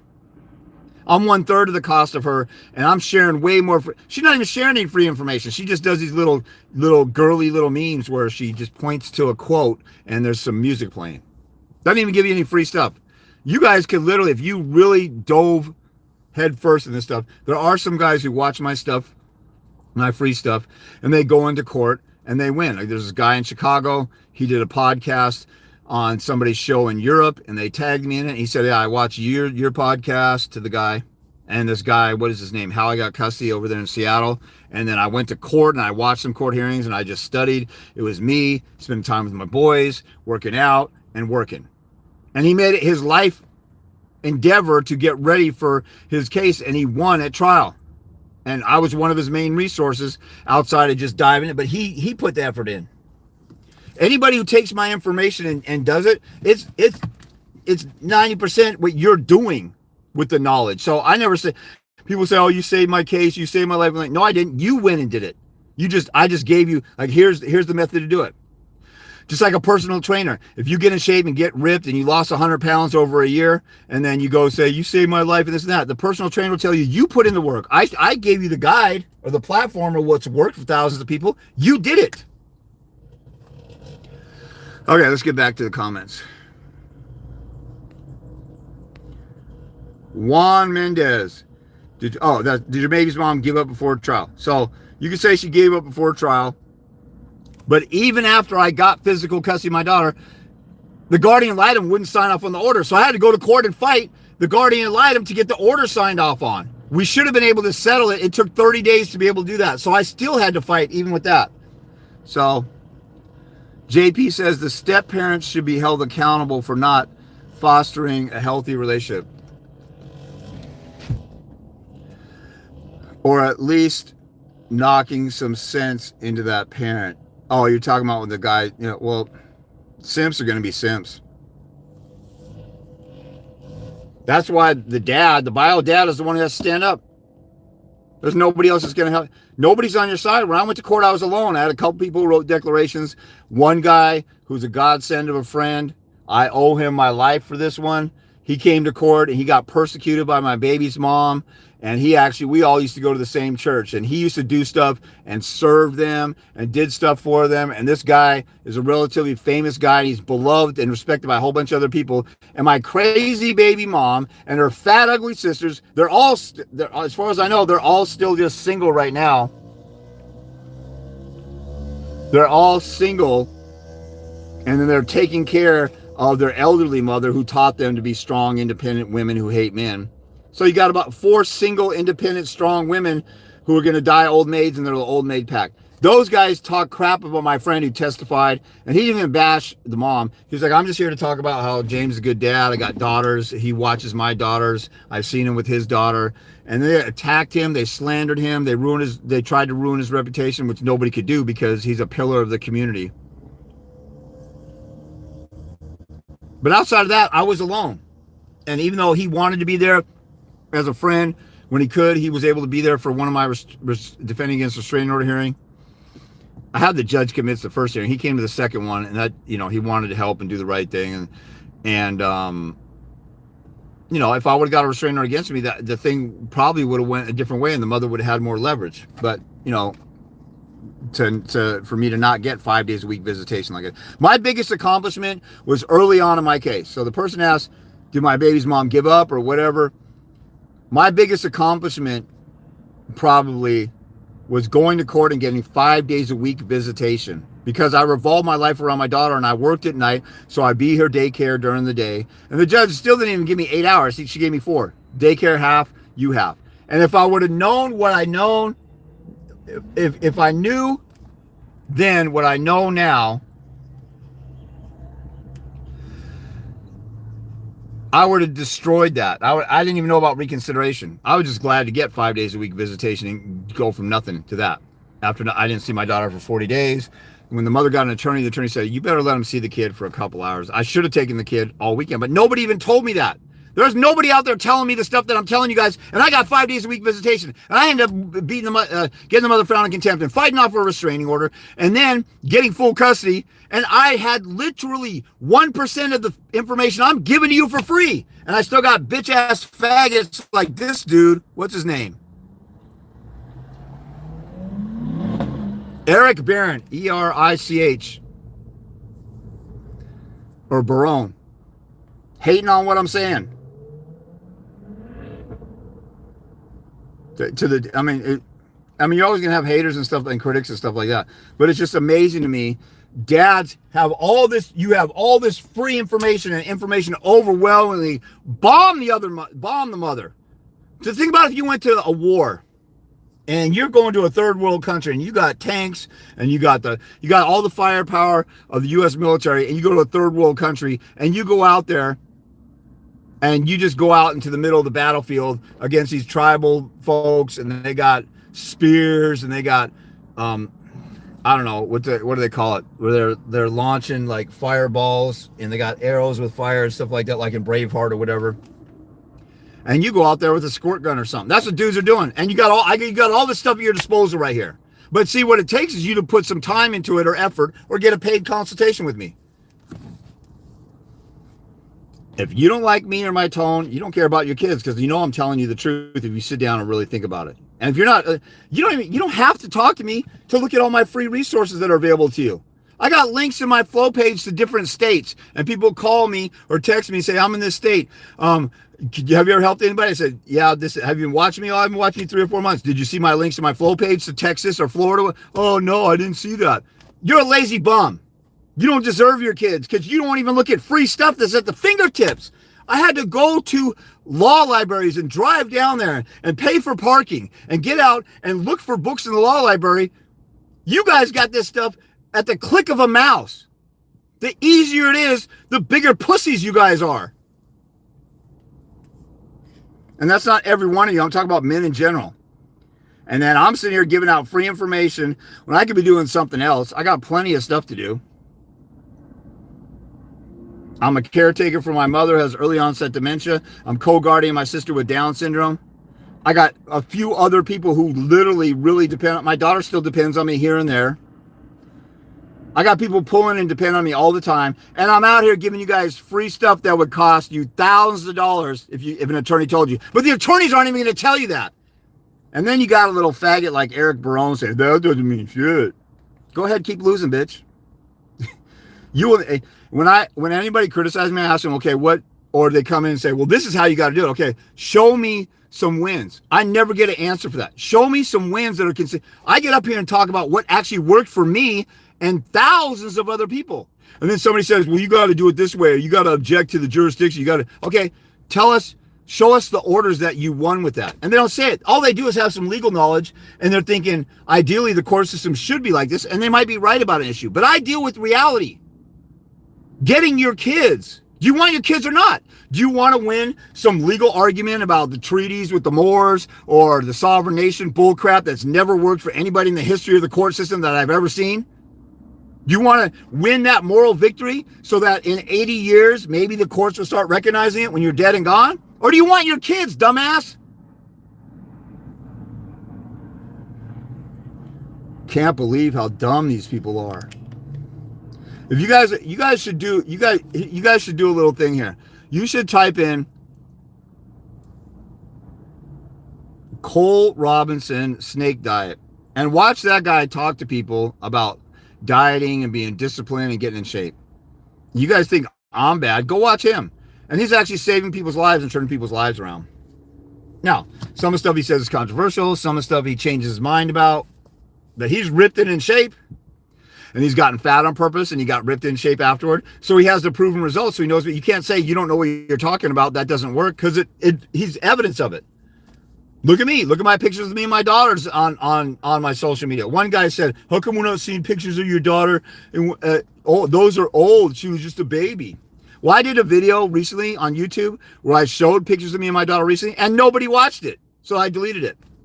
Because for years, I didn't want to put her identity out there. So I just tested it, and it's just, I just had one petter ass who came on, who wanted to see my daughter real bad as an adult. But I showed you guys how to go online and look at my court case, and you can look through the 1,150 documents and buy any of them or whatever. And you see, I show you my parenting plan that gave me custody, and then you go on my docket, there's attempt to modify, and there's no new modification. It was a voluntary dismissal after a year and a half of the relocation that I talked about with the modification. There's no new parenting plan in there. So that shows I have the parenting plan. And then I still got people say, oh, he's lying. He doesn't have custody. You never had custody. I show him my parenting plan. Oh, he's lying. He lost custody. Just making up stuff. Like a bunch of feminine, fruity gay boys.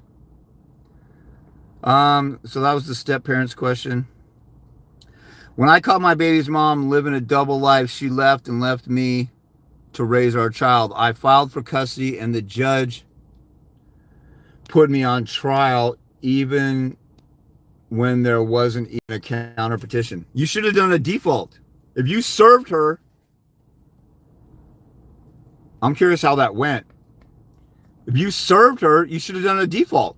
And there's guys who They'll file court paperwork. They'll be Mr. Nice Guy and ask for 50-50. And then the mother never responds and they do a default. Now they got 50-50. They could have had total full custody and domination. And see, I can already hear all the faggots saying, well, I don't want to take the kid away from mom. If you have total control and custody of the kid, you can let the mom see the kid whenever you want. If the mother has total control and custody, you will never see the child 1 minute more than the order. Use some common sense, gay boys. If you get control of the kid, and you say, I don't want to take the kid away from the mother, and you get a court order to control the kid, then don't take the kid away from the mother, dumbass. You're in control now, so the safe person, a reasonable person is in control. Let her see the kids whenever you want to let her see the kids.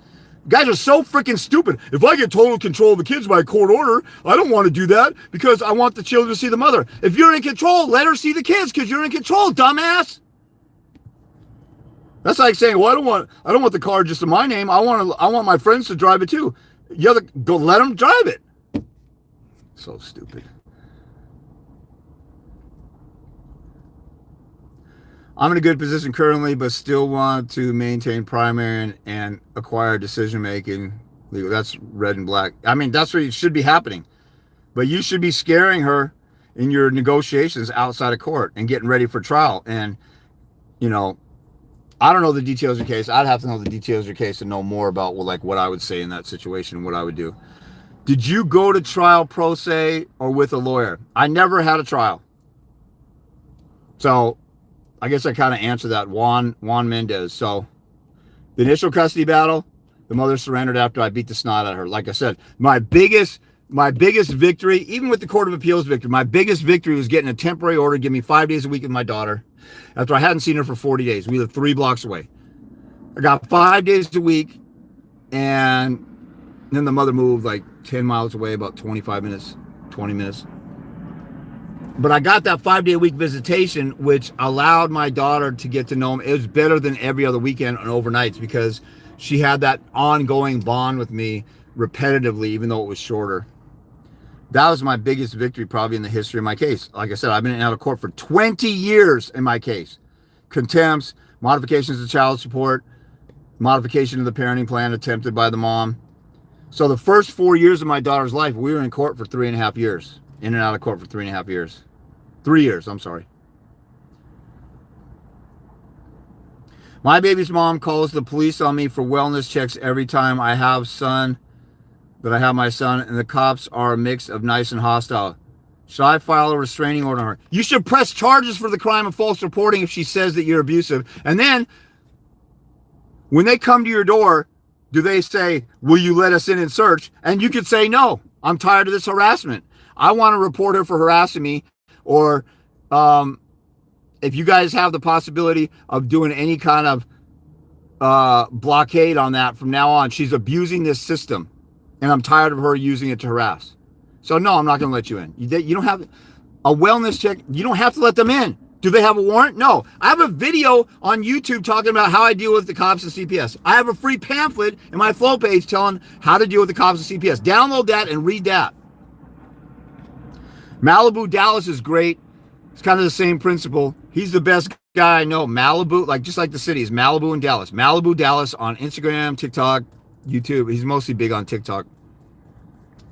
He's the #1 CPS advocate. He said, never open the door to CPS. People CPS, you want to come in and investigate me? I don't even know who you are. You might be a pedophile dressed with a fake CPS tag. I'm going to let you into my home. Who does that? If it's Jehovah's Witness or a vacuum salesman or Girl Scout cookies, folks come to your house, do you feel like you have to let them in? You know you don't have to let them in. But when it comes to family law or family court or allegations of your fatherhood, you turn into a bitch and you think you have to just let anybody you want into your home.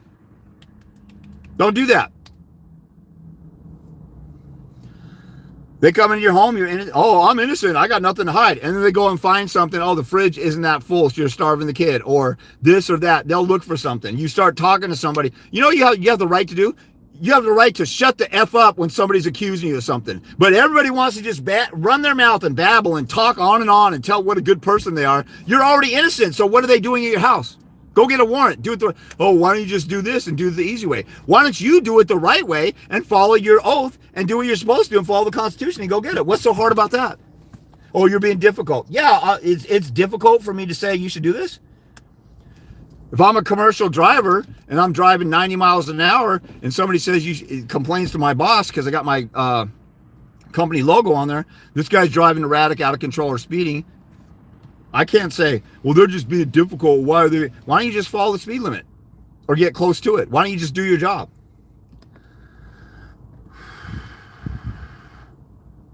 A restraining order, maybe you could get that because she's harassing. You might be able to get that. Now I think about it. But I can't predict anything. That might be some recourse you want to do. You have to decide that for yourself.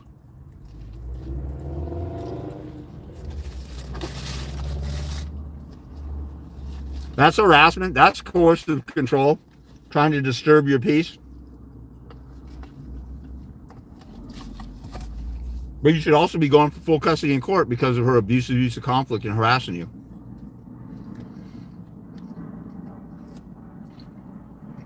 And coercive control. I'm almost at that same point, about to fire my attorney. If your attorney is not fighting for you now, why would you pay them a dime and have them on board another day? You should do the test and write your attorney, hey, I want to go for this and go for that and go for that. They say, no, I can't do this, can't do that. The courts don't do this. Why are you afraid of the culture of the court? Didn't you become an attorney to stand up for justice? The law says that I win on this. The law says these factors. I win on this, that, and that. That should give me custody, or at least try. There's one big one that really works most of the time. I'm sorry I'm eating if you don't like it. This is my first meal of the day at 9 o'clock at night. Because I pulled the all-nighter, slept in, then helped this guy get ready for his emergency hearing on Friday. So it's been crazy.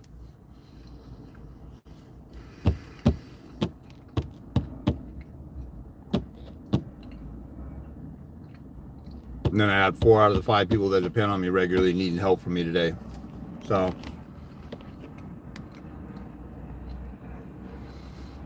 you tell your attorney, I want to do this and that. But the one thing, hey, I want to do a deposition and grill the crap out of the mother and destroy credibility. If you don't know what a deposition is, go to my YouTube channel and type in the word deposition on the search bar. It's the #1 tool or weapon. If your attorney's not doing it, your attorney's not fighting for you. There's nothing an attorney can do on your case that you can't do by yourself. Even a deposition. But that's the only thing.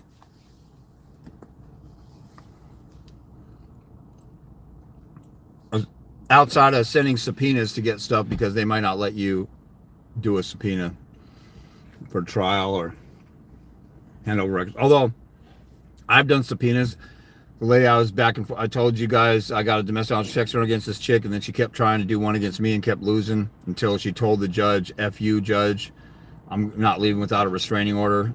And she's mad because most of the stuff I did to her was respond to her restraining order attempts, and I was serving her, and it was disturbing her because her new boyfriend and her dad who lived by her saw the papers being dropped off, and so it disturbed her that when she dragged me into court that I actually defended myself. So she said that was harassment. And they kept saying, no, serving papers is not harassment in and of itself. So when they wouldn't give her a restraining order for the 4th attempt, she told the judge, F you. And F this court system. And then she yelled at me across the courtroom, and I stayed silent the whole time. And she looked stupid. But in that case, I did some subpoenaing of a bunch of records and things like that. Because I was trying to prove some misconduct to her. So I subpoenaed bank records and records from her home. She was getting kicked out of her home because she went into the office, the manager's office at her apartment. Welfare mom, I was a stupid jackass for even giving her the time of day, but I was friends with her for 10 years and thought I could trust her. Even women that I know say all women are crazy. Like women that I know that are down to earth and cool, they said all women are crazy. Even I'm crazy because I get emotional and crazy. Even women recognize that women are crazy. But I subpoenaed records from her apartment manager, and she had tore up her apartment and destroyed it. She had $5,000 worth of damage. Her dog had attacked another dog at the apartment. And oh yeah, so she damaged the apartment manager's office also. So, but I was able to subpoena stuff. And then the last day that I dated her, she was slapping her daughter around, and I was done with her after that. And then we argued afterward, and that's where she got threatening. I had to get a protection order. But I had told the police, and they didn't care because I didn't call them that day. And then I went and got surveillance, and I subpoenaed Ross Stores to get surveillance video because she slapped her daughter at Ross. And then their lawyers at their headquarters in San Francisco were saying, "I'm sorry, Mr. Christensen, it's taking so long, blah, blah, we're having trouble with our video," and stuff like that.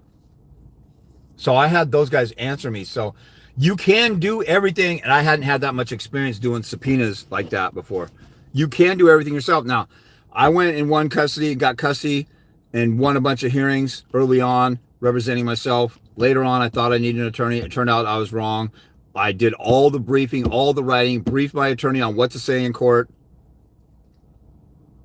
He barely did anything, except it was kind of cool. He talked major smack to the baby's mom's attorney and got in his face and scared the crap out of him. But and he's telling me, "Dude, you need to go to law school and all this other stuff or whatever." And I did all the work. And then I went to the Court of Appeals for interlocutory motion by myself and destroyed the mother's attorney, like I said, on that relocation case. I did it without my attorney. So even when I had an attorney, when I went to the Court of Appeals, I did it myself. So you could do this stuff, and then I did everything myself afterward. After that, I knew, like, I really don't need an attorney. So I've done everything outside of being falsely accused of molestation and rape. I've been falsely accused of being a monster, crazy, child abuser, all this other stuff. All the stuff you guys have been accused of. You don't have any excuses. Some people say, "Well, you had it easy because your case was over in 7 months." I went through hell and learned everything I needed to learn and got on the offensive and went to war and pulled all-nighters the night before a hearing and got ready for hearings and studied my tail off and drove to the law library to read through books to find stuff that took me hours to find that takes you guys literally 5 seconds. Boop on my flow page, scroll down, maybe 10 seconds. Boop, here's a link to a bunch of information available to you. Just download it and attach it as exhibits. You don't have any excuses, you guys. So if your attorney isn't doing a deposition, "Hey, I want to do a deposition. Hey, I want to get on the fence and I want to go for full custody because the factors in the law favor me. Hey, I want to do this and that." And they write back, I can't. I said, then you read the rules of professional conduct and follow up and say, "Hey, the rules of professional conduct say you're supposed to do this and that." And then the attorney will either quit on you or get in line. And most attorneys will quit on you, and you know that they were sellouts. So you shouldn't be paying somebody $400 an hour who's selling you out. You don't pay somebody $8 if your burger is cold, you take it back. Or your steak is medium well when you want it medium rare. You take it back. You don't keep buying. You don't say, "Okay, well, let me get another steak. I'll pay for another $40 steak at $50 steak at Ruth Chris or Lowry's or whatever." You don't keep paying for something that doesn't work or that's not up to par or not what you paid for. Go after the grandmother and stepfather for helping the mother hide my child. How do you go after them? I've sued a couple people in small claims court and they left me alone after that. What can I do when I proved that the AFC judge, I don't know what AFC stands for. Sometimes you guys were in 50 different states. If you give me abbreviations, unless it's like NY for New York or TX for Texas, I might not know what you're talking about. Just because I know a lot of stuff doesn't mean I know every single abbreviation you're talking about. AFC, is that Administrative Family Court? I don't know. Judge and opposing counsel are all making false statements, and the transcripts can prove the rules of professional conduct was broken and ethical violations. What can I do? Number one, you can file a bar complaint. That's not going anywhere, though. But I would file a bar complaint because that I heard a rumor that jacks up the insurance, the malpractice insurance from an attorney, and it just inconveniences them. That's part of your war of attrition. But I would sue the attorney in small claims court, at least. You know, I got a lawsuit in federal court. It got dismissed without prejudice because I couldn't get the mom served, but I'm suing the judge and my baby's mom's attorney and my baby's mom. I went to jail on a bench warrant because I didn't show up for court. I was in jail for 8 days for nothing. $25,000 cash only bail. Because of her contempt motion that I didn't give her school or medical records, and I gave her the phone numbers to call them just because I didn't hand it over. But I never was served notice of the hearing. So I went to jail. I mean, there was all kinds of constitutional treasonous violations by my judge on that. But I do this stuff too much, and all the other stuff I haven't even bothered with it, and I forget it even exists sometimes to bother restarting it up. But you could sue them for false portrayal, abuse of the process, vexatious litigation, intentional infliction of emotional distress, negligent infliction of emotional distress, and maybe a couple other torts. So you could sue, and you could read the Code of Judicial Conduct and talk about principles about the integrity of the court and fairness and equity, and say what they're getting away with. They're making a mockery of the system. And you tell the judge, look at how they're defying you and offending you.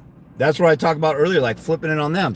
What they're doing, I know that it's the norm in family court, but it's affecting. Your Honor, what if somebody said you're a horrible judge and you let pedophiles out all the time and they go out and rape kids? If somebody lied about you like that, like there's nothing that they really can do about it, but you know, you wouldn't like that, would you? What if they kept saying that over and over and over again, and everybody's questioning you and your neighbors are looking at you and wondering if you're really doing it? That would weigh on you a little bit. But you're still got your job, so it's not technically affecting you. My life with my kids is being affected based upon their lies. That's tormenting. And if you look at the movie, the documentary Divorce Court, people gaslight in family court to create a tinderbox, to create all this hostile infliction of emotional distress that attorneys admit that other attorneys engage in order to wear the other side down until they surrender. They're making an abuse of the process. That's what Divorce Court is talking about, these guys over here.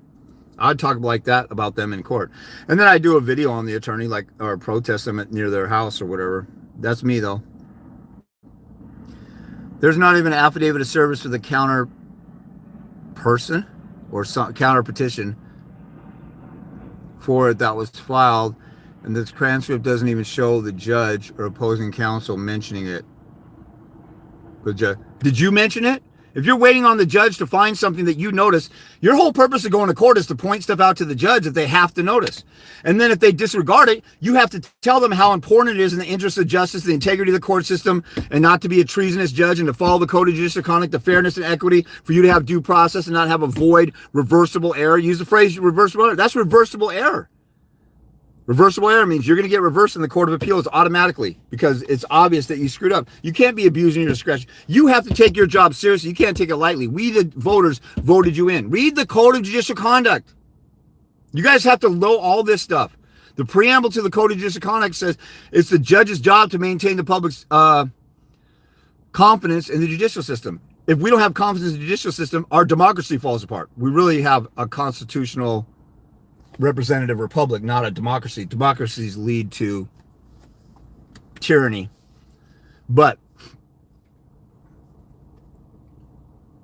either way, it's talking about freedom in our society. And you tell the judge, remind the judge of his duty and responsibility. If you don't remind him, then he's not going to pay attention, not going to care. And plus, if you're pro se, they're not going to care. You need to remind them of that. My judge actually one time, he said, I appreciate James, he's made me a better judge and this and that. Later in a motion, I said, you said on the record I made you a better judge. Just because you were at the bottom of the barrel under the scum and vermin and you came up a couple inches, that's not a brag, Your Honor. I didn't call him Your Honor. I said, that's not a brag. That's not a come up. And I talked about he was partners with Stuart Greenberg, the #1 parenting evaluator in King and Snohomish County, Everett in Seattle, Washington, for 20 years. He was secretly videotaping women and children in his office bathroom. Then he killed himself when he got arrested for it, for voyeurism. My judge was business partners with him. My judge said on the record that he liked me and Don Farrell. Don Farrell sexually harassed his own clients, and he would intentionally tank cases, lose on purpose, and tell his client, oh, you poor little thing, you can come live with me. And don't worry about your bill. If you want to do some legal secretary work in my office, you can work to pay that off. So he had a slave labor operation going on with women. And then my judge used to work for the prosecutor's office, and the lead prosecutor, Dan Satterberg, used to advise Catholic priests on how to defend against pedophile lawsuits for, sexual abuse. So I told my judge, you just surround yourself with a bunch of sick, twisted, sexually deviant perverts, don't you? I also told my judge in one of the last motions, or one of the last responses or declarations I wrote, I said, you and Don Farrell, so I've done a video on, I mentioned James Edwin Rogers in one of my videos. I didn't do a full video just on him, I don't think. I have a video on, I have a playlist in my YouTube channel. If you go on there, it says corrupt judges and attorneys. I have a video on David Contos, Kontos. He's a cocaine addict, trades free services for sex with his female clients.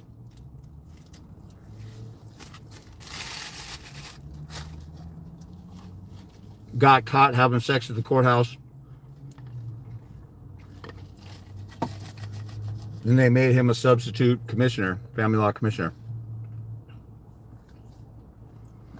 He got kicked off the rotation from having sex at the courthouse. Then a few years later, when everybody forgot about it, now he's back on.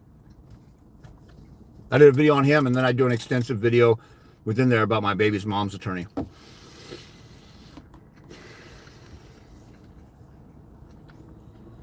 So I told the judge, they're trying to do another contempt on me because they said I lied in some paperwork.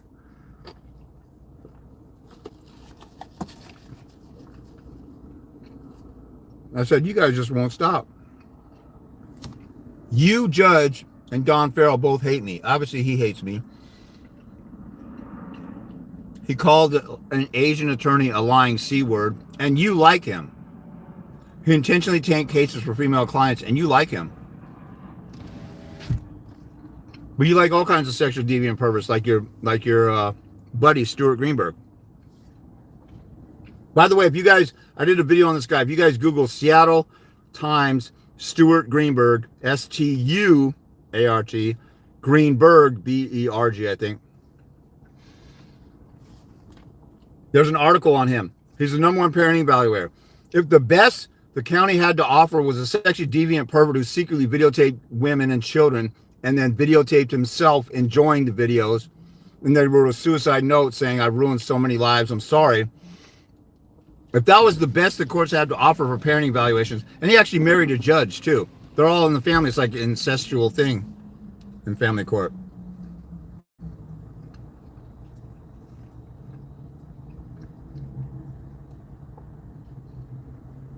So I told my judge, you and Don Farrell both hate me. I didn't know exactly why before, but now I do. You guys are tag teaming me in court.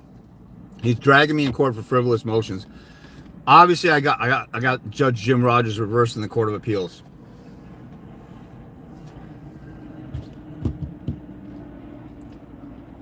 You guys hate me, and I didn't know why until now. You tag teaming me, abusing the system. You threw me in jail. You kept me in jail for 8 days, $25,000 cash only bail or bond. So I couldn't get a 10% bail or bond from a bondsman. It had to be $25,000 cash to get out for not showing up at a hearing on contempt for not giving her school or medical records. It was kind of a cool experience. I'd never been to jail before. So I saw from that side how they treat people like crap up in there. But the whole thing that was aggravating, of course, was my daughter. I got arrested in front of her, and then she thought she was going to lose me for several months, and she was mad at her mom for pushing to keep me in jail. She's about 13 then. Her and her mom didn't talk for a while after that. And even with the mom's abandonment and stuff, I still hyped the mom up, and then my daughter saw her for what she is. But I told the judge in paperwork, I said, I finally figured it out. You guys both hate me, and you're tag teaming me. You have this agenda against me. because I date really beautiful women, and I do. You know, I looked decent when I was younger. I don't look as decent anymore, but every woman I've dated or been with and been seeing has almost always been really beautiful. And I've had friends and friends of friends say, wow, how did you pull her or whatever. It's just because outside these videos, I'm a nice guy.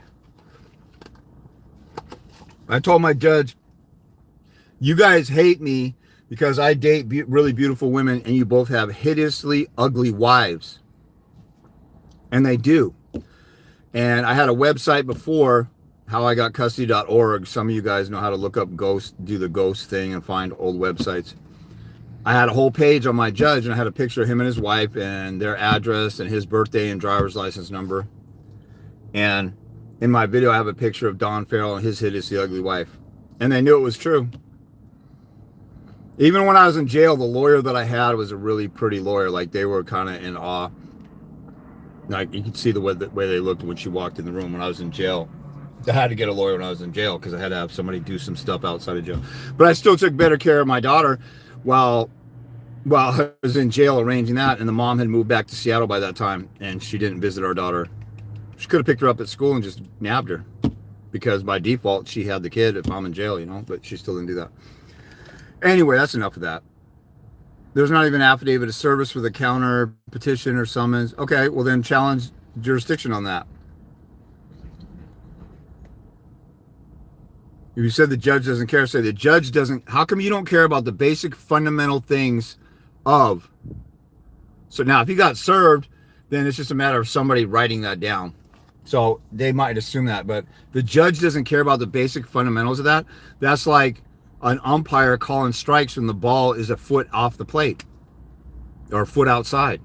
You don't care about the fundamentals. You're breaking down and destroying the public's confidence in the judicial system. And I'd file a complaint of, you know, up here we call it the Commission on Judicial Conduct, whoever's the accountability folks there. And I'd do a video on the judge and say, this judge doesn't even care about this and that, and tell them what he's missing or whatever. But see, when I got my judge reversed in the Court of Appeals, I show you my winning reversal, and you can see it's James Edward Rogers.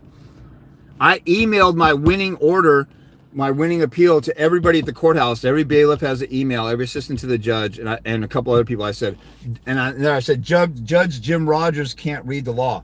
I said, this dude got it wrong about some basic child support stuff, and he's the lead presiding judge in King County in Seattle. The biggest courthouse in the upper 1/4 of the United States.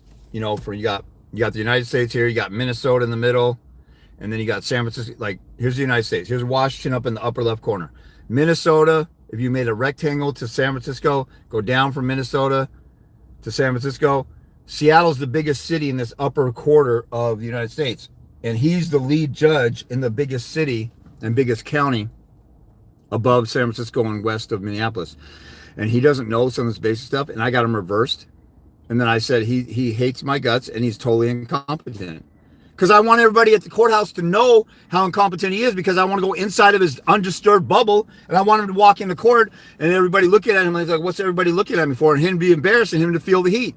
That everybody's such a pussy, nobody would ever else in the world would ever do something like that.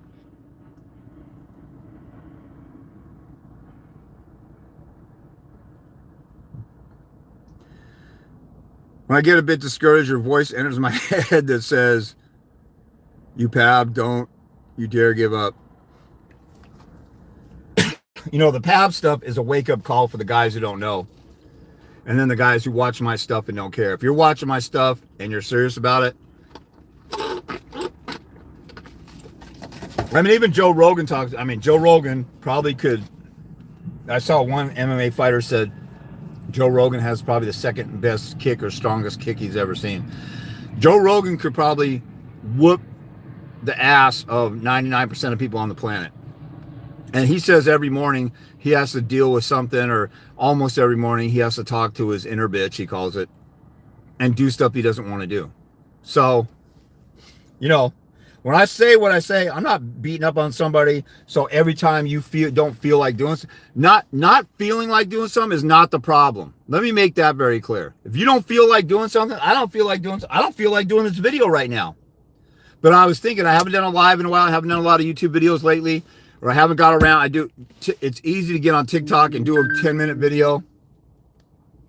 It's easy to get on TikTok and do a 10-minute video and then upload it. And then, you know, and then boom, it's there. And then I gotta reload it on Instagram and have a cover for that, and same thing for YouTube and description and stuff. So sometimes I don't get around to reposting it, and Facebook also. But you know, I don't feel like doing this, but there's a need out there, and people need to see stuff. And you know, I don't get into all the marketing schemes of having social media and stuff, but you know, you have to feed the people stuff regularly. And so, you know, I have people who do depend on me and to learn from me and want to know what's going on, and they don't see me posting, then they lose interest. But the wake-up call of calling people being a PAB or grow some balls and all that's to wake people up initially. After you know what's going on, you're not going to feel like it. I mean, there's guys like Joe Rogan. Look at how good in shape Joe Rogan is in his 50s. You still don't feel like doing something. There's not a crime in not feeling like doing stuff. When I was in court, every time I went to a court hearing, I was nervous. Last time I went to court, which was a little bit easier, it was a child support hearing, and I didn't prepare for it that much. I kind of winged it.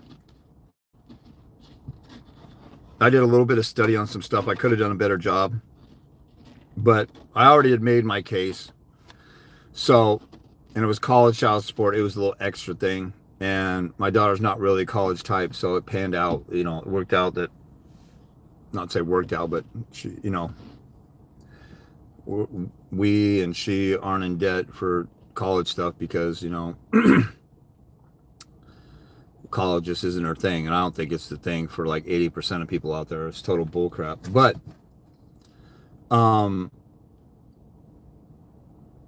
you know, my last hearing in 2020, the 19th year of being in and out of court, 20th year of being out of court, I had to get the water that they had in the little coffee mug jug. They have water there, water dispenser, because I was getting parched and my throat was dry. And all I did was 10 minutes of oral argument. I was nervous and stuff like that.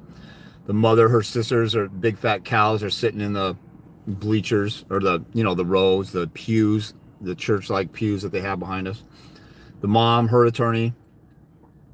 And I spent 5 minutes talking about, you know, when I was in jail for 8 days. I took better care of the child than the mom did. And the mom was back in Seattle, and she never picked up the child. Not only did she not pick up the child, she didn't ask if the child had a home. She didn't ask if the child was going to school. And you know what? Neither did you, Your Honor. I don't think I call him Your Honor. Like, I wouldn't stand up for the guy when he came in. One time I wore sweats to a court hearing. He came in the room, everybody stood up, I sat down. There's no crime in that, so I'm not going to honor some PAB of a judge. So I told the judge, you didn't even ask if the child was safe. I was her custodial parent. She'd been living with me and I'm in jail. You made the child parentless because the mother didn't go visit her, pick her up. So you made her parentless. And dang, I have to put the AC on. My phone's super hot. You made her parentless. And when I was in jail, not one time, you guys are supposed to do you're supposed to do what's in the best interest of the child. The mother, her attorney, and you. Not once did anybody ask, is the child alive? Is she safe? Is she in a home? Who's taking care of her? Not once. Nobody even asked about the child. You guys were obsessed with keeping me in jail. That's how I know this whole thing's a crock. And you could have heard a pin drop in there. I mean, it's quiet anyway in a court hearing, but you could. The deafening silence was thick. And I said, you don't care about this kid, and your number one allegiance is to the child. And whether you like me or not, you got to do this child support thing because the mother's making $9,000 a month. That's way more than what I'm making. Way more. And look at her in her clothes, her brand new clothes. I'm wearing clothes that are 20 years old. Why? Because I decided to revolve my life around my child and sacrifice for my child.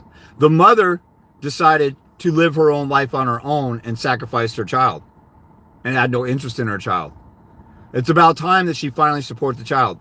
And then when I got up, the judge's bailiff, I kid you not, I'm sitting here at my table. They had a big old table. I had a big old table. It was a big courtroom. I stand up with my stuff, and I get ready to turn around. I look up, and the bailiff is standing like this, just staring at me. And I look at her, and I kind of look away, and I look, and she's still staring. She's in shock. She probably thought I was a monster and crazy, and I just destroyed them as human beings. I'm going to go like this and put the cool air on here. I destroyed them as human beings. And she was staring at me for so long. Okay, see you in the next hearing. Like I was going to do a reconsideration or something, which I ended up not doing. She's staring at me and like a deer in the headlights. She couldn't believe it. Sometimes you got to do something like that to wake people up and to shake them up a little bit. Now, it didn't affect the ruling. He made the mother not have to pay child support, and I can get into that. It's a whole crooked ruling, and he contradicted himself in his own paperwork. But you got to be willing to call us. Now, you don't have to say that the judge has a hideously ugly wife or husband. But if I said the judge, and then when we went to court after I filed that pleading, this is a different hearing.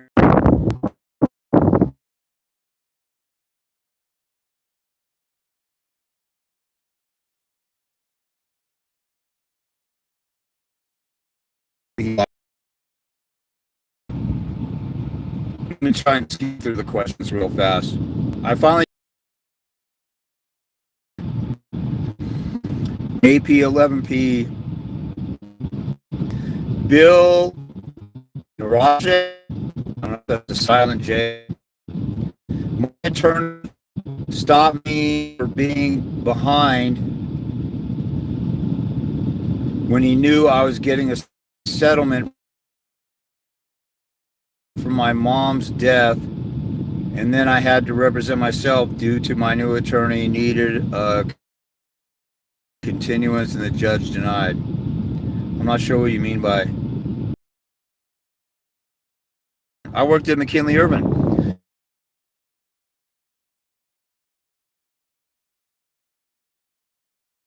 We'd say, hey, here's your bill. We need another $5,000 retainer. We didn't get it in 24 hours. We drop them. No questions asked. PA allegations are an attempt to vindictiveness. Yeah, there's a million other ways to say it that paint a better picture. Like she's weaponizing the child, abusing the process, putting the child in the middle of this static as physical and sexual abuse. I got a study in my flow page about that. Psychiatric Times article on my flow page.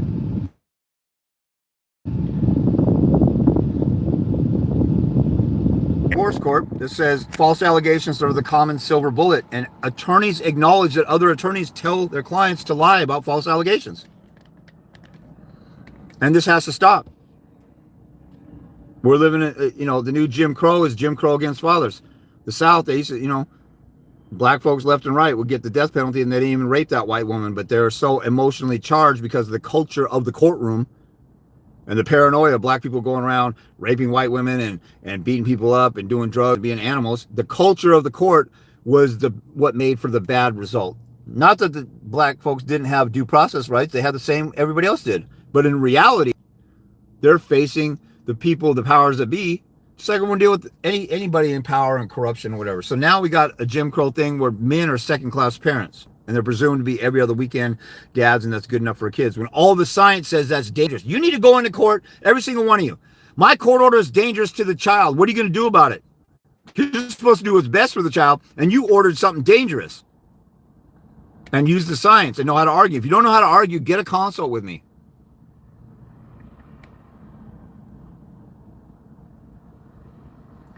Monaco 8093. I must be a techno moron. Why do you say that? Doing another habeas corpus general magistrate was impressed. Hadn't seen one in over 20 years. Samuel D. Ross. The magistrate said to the other parent, be careful. He knows what he's doing. Your videos empower men. Cool, man.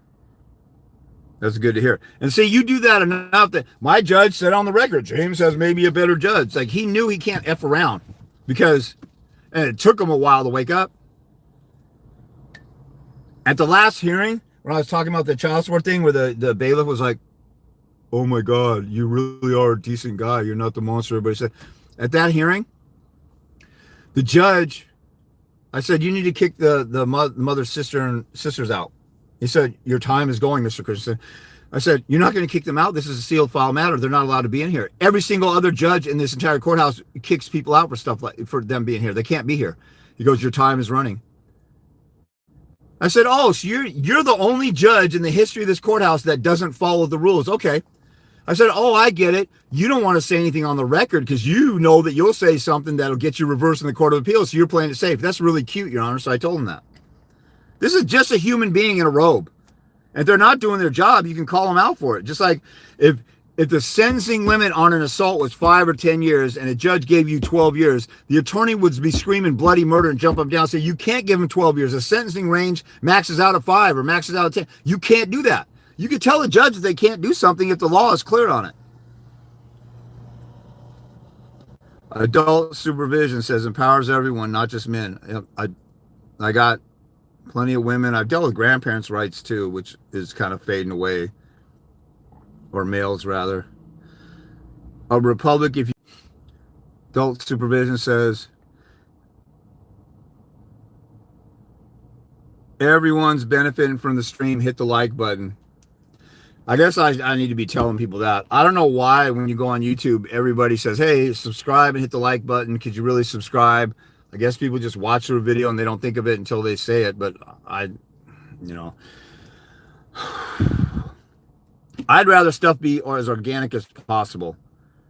If you like something, hit the like button. If you want, if you know people need to know it in your Facebook group, post. If you know you need more of my videos, subscribe. But I guess maybe I should start doing that. But thanks, adult supervision. Okay. Okay, this is Bill Naraji. I hope I'm pronouncing that right. I went into courtroom myself and I was unprepared and got overwhelmed, and the jail had never had the nerve to say that I did a good job while I lost custody of my son, moved from 50-50 to her getting sold. Is that...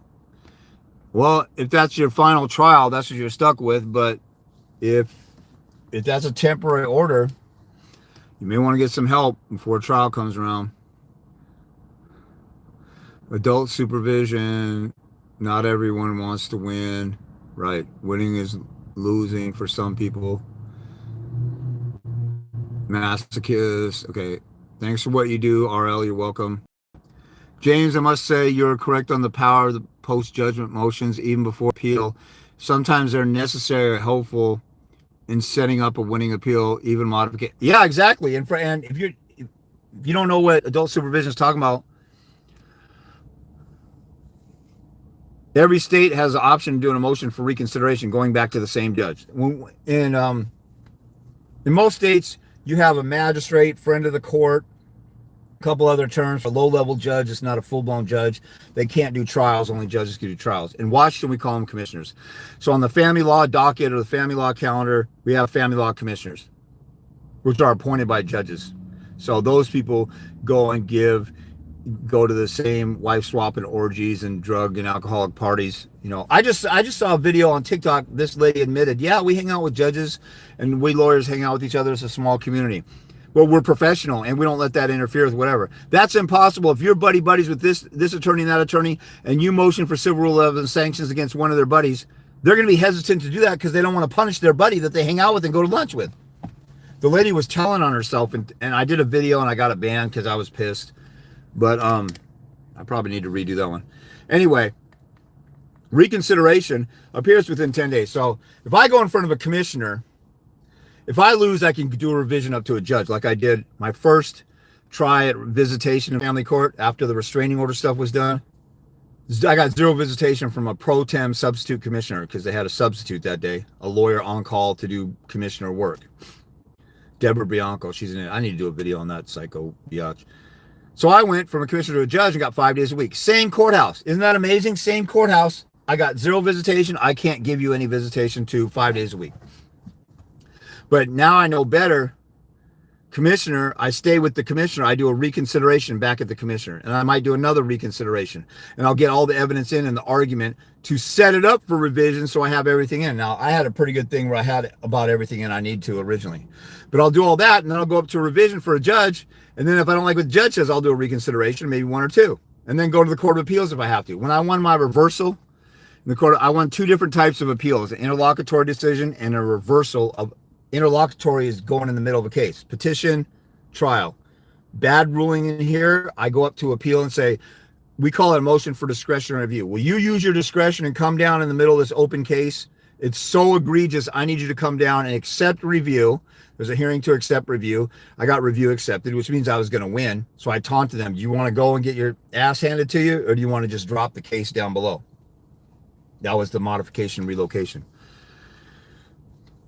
But then Judge Jim Rogers made a bad child support ruling, and I went to the Court of Appeals at the end. The final decision went to the court. Before that, I did a reconsideration, another reconsideration, another reconsideration. On my second reconsideration, he says, you're only allowed to do one reconsideration. I'm like, you stupid jackass. The rule says you can reconsider any order, and an order on reconsideration is an order. So you can reconsider that. You just made up your own rule, proving my point, how you abuse your power. So he got busted all the way along. So reconsiderations, they're hard to win, but a motion to vacate's even harder. But setting it up for an appeal, that's a good, especially if you forget to get something or didn't get something in that you really need on appeal. Because they already made the oath to the God of excuses and non-accountability. I'm not sure which you're talking about. The judges are soft men.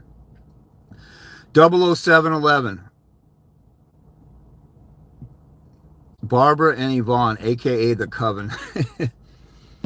My buddy who came to court with me that one time, he said, I went in there and had to deal with all that heat from the Witches of Eastwick. That was a 90s movie, I think. Maybe 80s. But there are three of them, three sisters. I have a picture of them on Facebook where one of them, my baby's mom is Darth Vader. Yvonne, the real controlling narcissistic sister who's behind. My baby's mom's the oldest sister, too. But she's been emotionally dependent on the middle sister because she's like the spiritual leader of the group, the one who, life of the party. And now she's a life coach, Von Reese, V-O-N-R-E-S-E, on Facebook and Instagram. You can see all of her life coaching. Coach you how to walk away from your kid or block your baby's dad and be bipolar on that. My baby's mom was saying I was asking for too much time and that I can't have this, I can't have that in more than a few hours. Next thing you know, 7 months later, she's surrendering the child to me.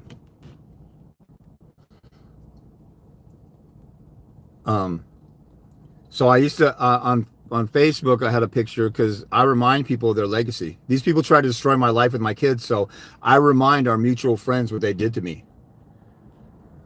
Especially the one guy out of like the 10 women that went to court testifying, Chemo Evans. He's testifying against a man that he shouldn't have access to his daughter. What kind of punk dude does that? A man. Because I dated his wife who flirted with both of us, had us both, was playing games with both of us. He's mad that he should be mad at her. Anyway, so my baby's mom's Darth Vader. Yvonne Von Reese is the emperor who's controlling stuff behind the scenes. And the real big, fat, ugly chick is Jabba the Hutt. So that's the little coven that they got. My case is so stupid that her attorney says the existence of my baby's mother's petition exists in case I withdraw mine. He filed it after trial started over a year after I filed mine. Well, it doesn't sound like they have a legal basis for that, but you check their legal authority for doing that. You got to have a legal authority behind what you're doing. Cops can't unless they have a warrant. The Constitution doesn't allow it, but it does allow, if you get a warrant, properly go through the process to give reason why you should break down somebody's door and get some stolen TV or drugs or child trafficking or whatever. So there's a legal authority that allows cops to do that. They have no legal authority to walk in your house. That's why you can tell them, follow the legal authority that you're bound to uphold. So everybody has to do something with the legal authority. If somebody filed a counter petition, there's no legal authority or basis for it, I would do a motion to dismiss. Depend on if they had a legal authority or if there's never service done and they were lazy about service. I subpoenaed the visitation supervisor, who's a child psychologist, for September 25th. How would you fight when her lawyer objects to me asking about how less than 50 feet is harmful?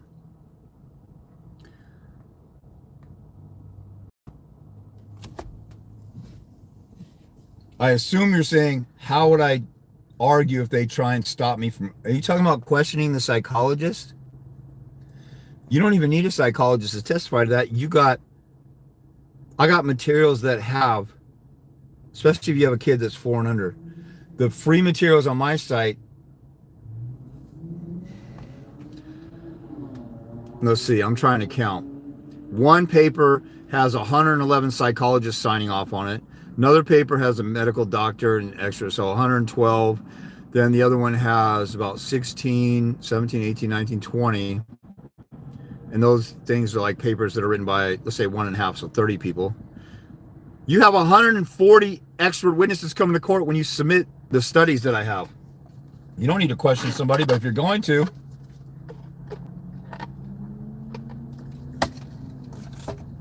I don't see how an attorney can object. I mean, they have to have it. You need to have the evidence rules down. If you don't know the evidence rules, go read them and Google them and study them, or get my video in my store about the rules of evidence. It's the most important thing I have in my store. You have to know the rules of evidence. I mean, the answer is right there. Learn the rules of evidence and know how to object to their objection, or stop it from happening. I don't even see how they can say that. Oh, objection. Maybe if they say that's speculation, you say, look, I'm asking the expert witness their expert opinion on what they've seen in cases. This person has studied this issue of parent involvement. And we're talking, the mother's trying to stop parental involvement here. So this person has an opinion. And here's a phrase that you should use. The court has a duty of care to the welfare of the child that requires you to make a full inquiry into the best interest of the child. So you have a responsibility to find out what's best for the child. So you should do a full inquiry. That means allowing all the evidence that you need to learn or hear in order to make a judgment call on what's best for the child. This is not to be taken lightly. If you don't allow this evidence in, then you're not making a full, reasonable inquiry into the welfare of the child and listening to experts. They don't want it in here because it disfavors the mother. And she's got an alienating, vindictive vendetta against me. With the fact that they're objecting to an expert witness without a good basis shows how frivolous and desperate they are to destroy the father-child relationship, which is a form of child abuse that's just as traumatic as physical and sexual abuse. See, I'm going to get thorough with it. I'm not just going to say, well, that's not a good objection. I'm going to flip it around and turn it on them. I subpoenaed... Okay, that's what I just answered. Justice Jane said, hi, hello. Baron Bunny, yes, I'm being fought hard. I fought hard. Judge, lawyer, and jail all working together. All filings ignored. So I'm checking the flow page and reading rules, you said. That's Baron Bunny. I don't necessarily have links to all the rules if you're talking about rules of procedure and things like that. When people ignore filings and ignore stuff, I just gave you an answer with what I just said. The judge has a mandate from the law to fully investigate the child's will. Just like, think about a detective on a murder case. If a detective interviews somebody and they say, well, I wasn't there, but I saw this guy running out of the building, and then next thing you know, there's a dead body in there, and then Joe Schmo works at Starbucks over here. I saw him out there. So then they'll go from that lead to another witness. A detective would be stupid not to follow that lead and make a full inquiry or full investigation into every witness, every piece of evidence in a way that you might want to tell that to the judge. So just like a detective on a murder case would never say, oh, I'm not going to follow that lead. That's just your opinion, whether that's somebody. They would go and look, and I want to find out what you know, which may lead me to somebody else, or maybe you saw, or maybe you're a witness. They have a responsibility to make a full inquiry and get this right. You guys have to understand the emphasizing of tugging at the court's heartstrings. Why would you pass up an opportunity to find out what's best for a kid and learn everything that you need to know? And educate yourself for the next time around, too. You are releasing children into society. And if you keep releasing children into society in the bad home with the neglectful parent, you'll have a whole generation of kids with mental health issues. And all the statistics and all the science says if you take the father away and I'm not in the home full time, that's automatically dangerous. So you better learn and figure out what you're doing here. This isn't something to take lightly, unless you just punch in and punch out and collect your $150,000 a year salary and you don't give a shit about these kids and your oath. If you don't allow this evidence in, then that's what you're saying about these kids. Subpoenas visitation supervisor, child, okay. Well, the visitation supervisor is a psychologist, so they're intimately involved. I don't see how they can object to stuff. I filed it in camera request, then a disqualification. When that was ignored, they continue presiding, although jurisdiction is suspended. The head judge refuses to hold a hearing. I don't know what to say about that. If you're saying jurisdiction is suspended, I don't know what that means. Like, you're going to transfer to another county or where that judge has ongoing jurisdiction. I appreciate that response. I've never let them in my house when I get harassed. You're talking about the welfare checks. You don't even have to talk to them. Say, you can say, I'm sick of getting harassed. Go away. Why are you helping a psychotic woman who wants to destroy? This is what I would do. I'd change this conversation. Why do you guys keep showing up for a woman who wants to destroy a father? We have a society filled with absent fathers. You don't even want to be involved, and you're helping the enemy. If you guys are dads, you're traitors to fathers everywhere. I had a guy who had a cop come to his home, and the mother falsely accused him of molestation. And the cop said, "You better hand over the kids." And he put me on the phone. I'm on speaker. I'm talking to the cops. I said, "Do you guys have a warrant?" "No." "Do you have writ of habeas corpus?" "No." "Do you have probable cause that a crime exists?" "No." It's city policy that we take the kids away in case something happens. Oh, you have in case cause. Where's that in the Constitution? Where are you going to take the kids? Oh, to CPS. So if you take the kids to CPS, they're 1,000 times more likely to actually be molested. This guy already went through the court process, already got 50-50. The mother's already tried these allegations, then you're coming rushing and taking the kids. But when a dad says the mother's withholding the child from me, you don't even care. You guys should be ashamed if you're fathers. And they ended up taking the kids back to the mom, so I kind of saved that. But I said, if he doesn't hand over the kids, you going to arrest him? And they said, yeah. I said, for what crime? Well, it's just our policy.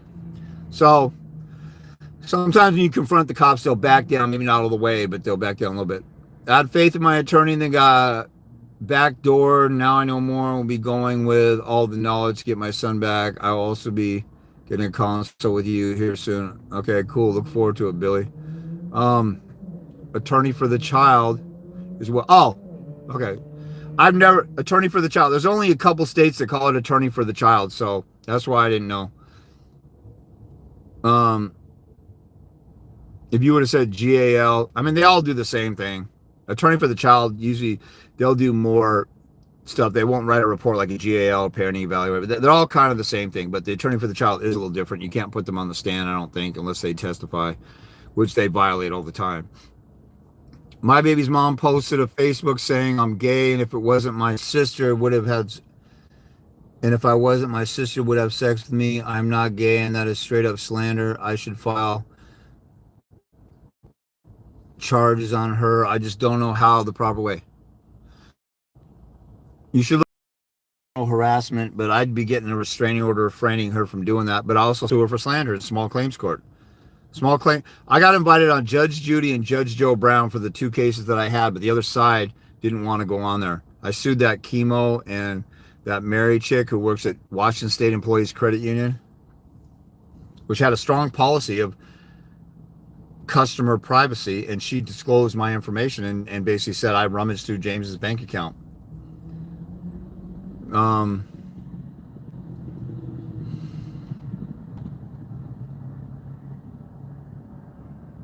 So I'd be bringing that to family court also, talking about how sick and twisted she is, saying you commit incest. And that's one of the worst things that you can accuse somebody of outside of pedophilia. And that's how vicious and sick and twisted she is. She can't come to court and argue the merits of the case. She has to go around and slander you like that. Problem with my case is filed complaints against the opposing counsel, the attorney for the child, and about the child. It all went nowhere. They've been on my ass twice as much now. The other thing is, A lot of those attorneys, they'll say, oh, well, James filed a bar complaint against me. And I'll say, what does it got to do with this case? We're talking about the parent's ability to parent the child. Me filing a complaint against an attorney, or, I had a bad experience at Best Buy the other day. If I file a complaint about customer service, do you want to use that against me in court too? We're talking about my parenting ability. They are so desperate to prejudice me to the court that they use a bar complaint that's totally irrelevant to this case. There's countless people who file bar complaints. There's attorneys who have been suspended. So they're saying a bar complaint is evil in and of itself.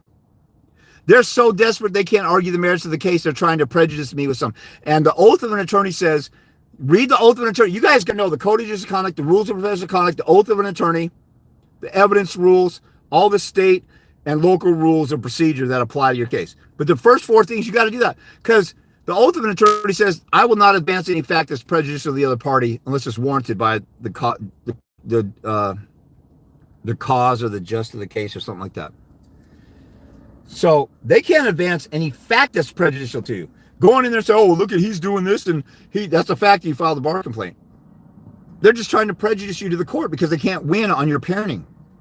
Why are they going way over here with this topic when this is the topic at hand? Why are they spending any time on that? Even if it's a fact, they're trying to unfairly prejudice you. And the rules of evidence also say, if you learn the rules of evidence, like everybody should, and this is a lesson for everybody, I'm saying, ER 402 talks about relevance. ER 403 says, even if something's relevant, if it's duplicative, waste of time, needless presentation of cumulative evidence, or the danger of unfair prejudice, it's inadmissible. So you should be shutting that down. And if they come and complain that you filed a bar complaint, you file a bar complaint and then complain about the bar complaint in court. They're so stupid, they cannot argue a case. They got a law degree. I don't have a law degree. I'm a warehouse worker who flunked out of college.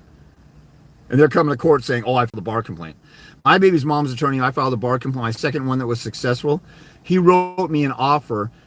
My client wants to do a restraining order against you, like our third or fourth attempt, and already failed, and a contempt motion. And she failed at contempt. We'll drop those if you drop the bar complaint. The bar complaint is against him. So he was trying to bribe me into, oh, I'm going to file this and that, which he didn't have a case for. If you don't drop the bar complaint. I was like, F you, dude. I got the transcripts where I pinpoint all these lies and false statements. So do I try to remove the judge and the attorney for the child and ask them to dismiss the counterposition? I mean, you can try all that. I don't know how legit it is unless I actually see this stuff. But you really have to paint. If everybody lies in family court, it's like going to France and complaining that they're speaking French. Family court, they speak lie. And it's the norm. And you have to unbrainwash a judge and say, look at the high standard of ethical code everybody's supposed to abide by. And they're lying about this and lying about that and abusing the system and doing this and frivolous litigation and abuse of the process and false portrayal. They're allowed. The one place I should be safe in America is in a courthouse where there's sheriff deputies and there's these ethical standards, but nobody's following them. And you're the referee who's supposed to keep track of the fouls and call the fouls, and you're not doing it. And you're destroying the public's confidence in the judicial system, which makes you a treasonous traitor who violates your oath. So you got to overly hype it with all those adjectives and even more than what I'm talking about. Since they violate my due process right, do I go through with the trial? If I don't like the decision, fine. Everybody should always go through trial. Unless they want to settle on something, that's fair. Now, you'll always, if you settle, there'll always be a little thing. Like when I settled with my baby's mom, I agreed to $300 in child support. And I pushed the child support off because I never paid her the first 7 months of my daughter's life. She didn't even ask for an order. She was too stupid and too caught up in all the bull crap. And so there's some give and take and some things that I didn't like in there, but I got my kids. So I'm like, heck yeah, I'm going to do this. So if you don't have an agreement that's fair or whatever, then don't settle and go to trial. That's your only option. I think I'm answering your question. You always go to trial. You have to go to trial, period, unless you settle. So that's the default position. That's that a court case is filed to go to trial and prove your case. People take the second option of settling out of court and working it out because most people don't want to go to trial. But a case that's open automatically has a result of trial, just like in criminal court. So you go to trial. says, I know it's reversible error they made anyway and can't prove that the bias. Bias is one of the hardest things to prove because you have judges that have to admit that they're biased. Or the Court of Appeals, the judges have to admit, our judges down. They made it extremely hard to do that. Being a lawyer, being a judge, when you make complaints, is the least, out of all professions out there, a judge or a lawyer getting disciplined, the ratio of complaints to actual disciplines, it's by far the least amount is done to judges and lawyers compared to like a teacher or a construction worker who didn't wire the building properly and it caught on fire, or, you know, people getting disciplined per complaint. The rates of judges and lawyers doing that is extremely low, by way out there.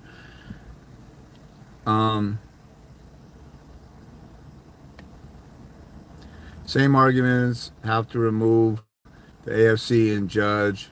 I try and pick them off one at a time though, because if you come in there, I mean, there's some of this is optics games. You go in there and you say, I want everybody removed, then you just look like a radical who, you know, a lot of times I don't care what people think, but you got to be realistic about the optics of how it looks. So I would just try and do one at a time, whichever one you think is easier to remove.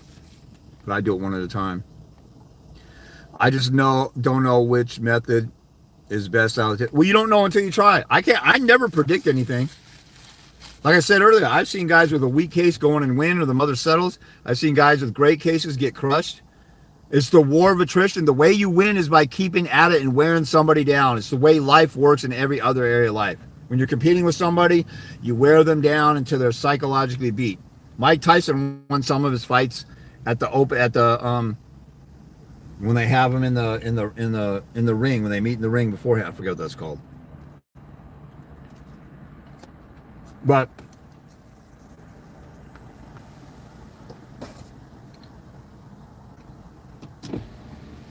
you know, Roberto Duran said no Moss famously to, was it Sugar Ray Leonard? I wasn't that big of a boxing fan, but he wore him down until he just surrendered. It's the war of attrition. What technically works, this and that, to win in court? It's a roll of that.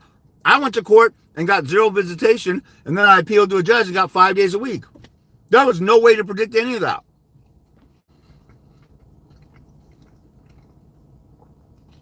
The guy who mentored me was in awe of me getting 5 days a week with a baby. She was only 3 months old or something like that at the time. You can't predict any of this stuff. You just got to weigh your options and go for it. Or get a consult with me and we can analyze it if you want.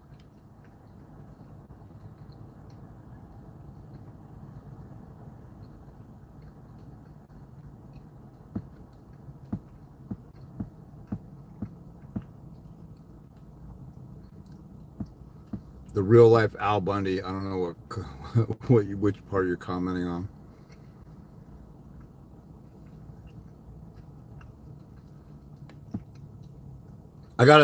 Baron Bundy said I got a sheriff called on me for not standing up. Not standing up to what? I thought they could arrest you for disruption or whatever. Oh, in court, you didn't stand up? I thought they could arrest you for disruption, whatever they want to call it, but have the scum lawyers and a scum quasi-judge, I don't want to stand.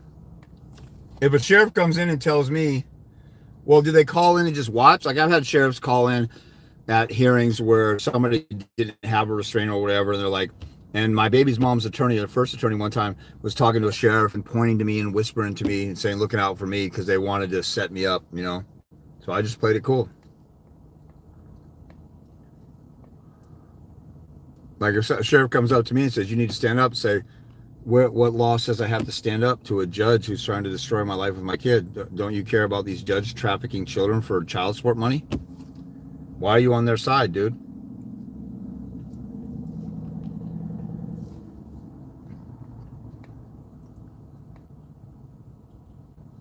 If there's a final order of custody you don't like, would you do a motion to reconsider first, or straight to reconsider?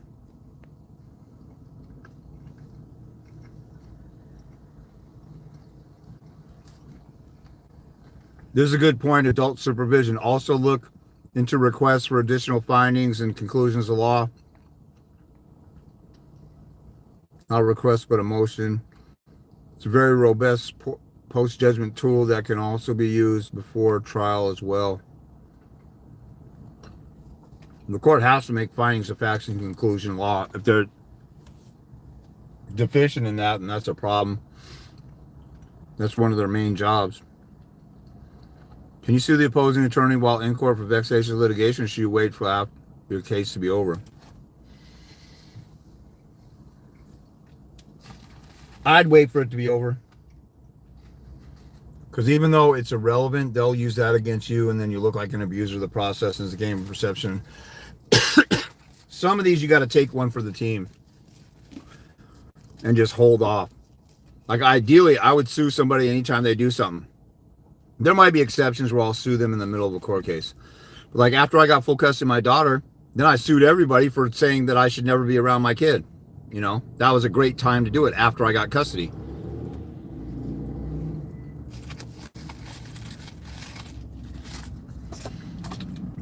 Actually went to the initial hearing for my lawsuit against Kimo Evans, K-I-M-O-E-V-A-N-S. This black Hawaiian mixed dude. It's funny, Kimo actually means James in Hawaiian. Thought we were cool for a minute, but when a woman is playing two dudes, a dude can turn into a woman like Kimo Evans did. Little lesbian. I just, that's fine that he hates me that I dated his girlfriend. And, you know, I flirted with her or talked to her at a time when those two were dating. But she didn't tell me because, I don't know, she kept her options open, or it was a big secret, or what. They actually had some responsibility in our church, and they were out partying and clubbing and all that stuff. So I think they had to, like, it wasn't politically correct in front of people for them to be together, because everybody knew, like, their history of messing around that I didn't know about. But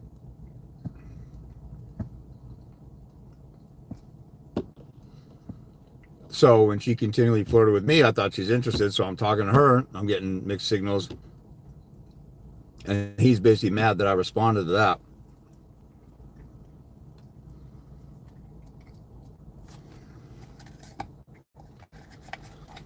And that's fine. And I'm like, why don't you just tell me that's your girlfriend, dude? And then when we go to court, why would you try to destroy a daughter's relationship with her father because your butt hurt because I dated your girlfriend? That's, I mean, that you got rapists and pedos up there, and then right under that is an act like that. I don't get how another dude can do that. Like, hate me, that's fine. Go ahead and hate me all you want. Try and start some with me, whatever. Don't put my kid in the middle of it.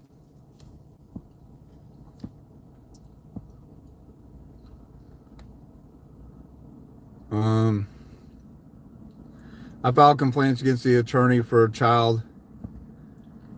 The opposing counsel. Okay. I got the AFC now, dude. You could do the AFC abbreviation if you want. Now that you explain it. And the judge, when my case is going on, and it went nowhere, so they've been on me. I got the transcripts now, though. I mean, transcripts don't mean anything until you convince somebody of them, but when you file a bar complaint or complaints with the lawyers and the people hold those people accountable, usually in some states like Washington, they will suspend the investigation because they don't want it to harm the results, which is crazy because, like, okay, if the lawyer's a rapist, you're not going to investigate that because you don't want it to hurt the baby mama's case or to prejudice their case. So you'll go out of your way to protect somebody's case. It's just another way for them to kick the can down the road and hopefully you drop it. But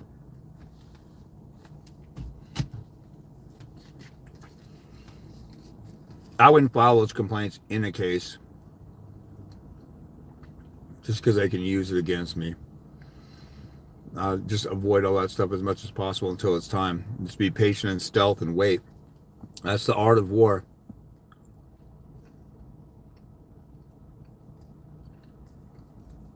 Oh, with Sugar Ray Leonard, yeah. Okay.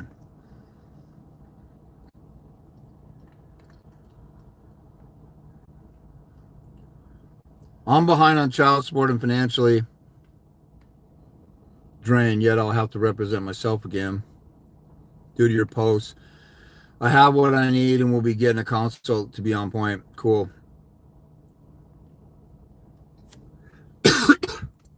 She keeps giving me everything I need, and I feel bad for my son that I haven't moved sooner. I'm not sure what you mean. She keeps everything on it. She keeps giving me everything I need. Are you talking about just rope to hang her with or something? Or regarding what you said earlier, she won't settle. We are waiting on a psych eval to come back so the judge can make some rulings and then go to trial. I'd be doing more discovery. I'd be doing a deposition. I wouldn't be sitting idle waiting on anything. I'd always want to be proactive in my case. Can a temporary order have findings of facts without explicitly stating what the facts are? No. I mean, but temporary order. If you got a temporary restraining order, the court finds that there's domestic violence. That's enough of a finding. A jury finds you guilty of murder, so the judge will give you the death penalty.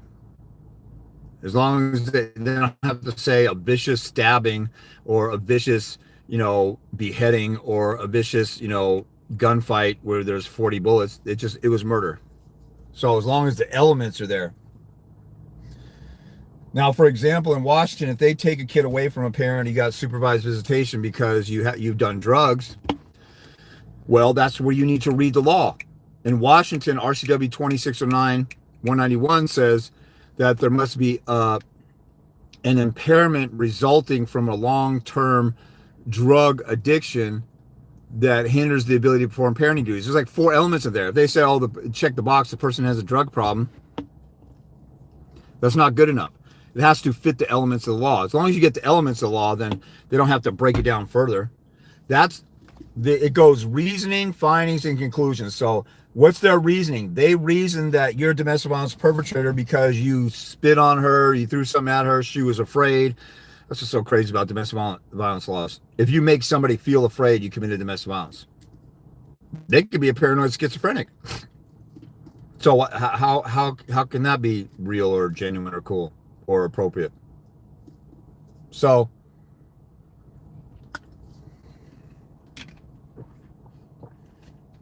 I'm looking at my time. It looks like it says 37 minutes. I know I've been here a couple hours. I wonder if one of those interruptions started over. If they just stop posting the hour, that would suck. I probably need to do YouTube lives regularly on Sunday. I might have to ask for donations. Like if everybody came on here and donated $5 or $10, I could just do free YouTube lives all the time. I have a feeling not that many people would watch, but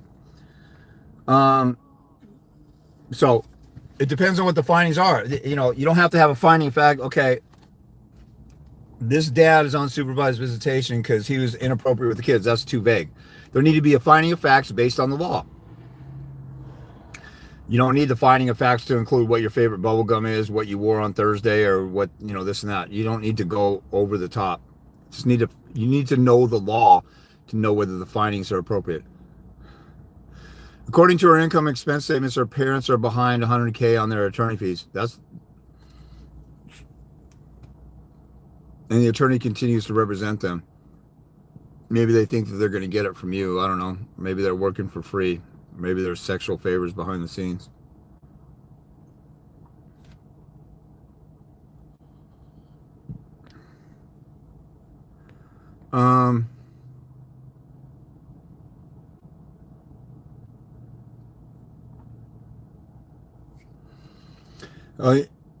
Adult supervision says ex parte they can't really properly find facts without the other party. Well, they do anyway.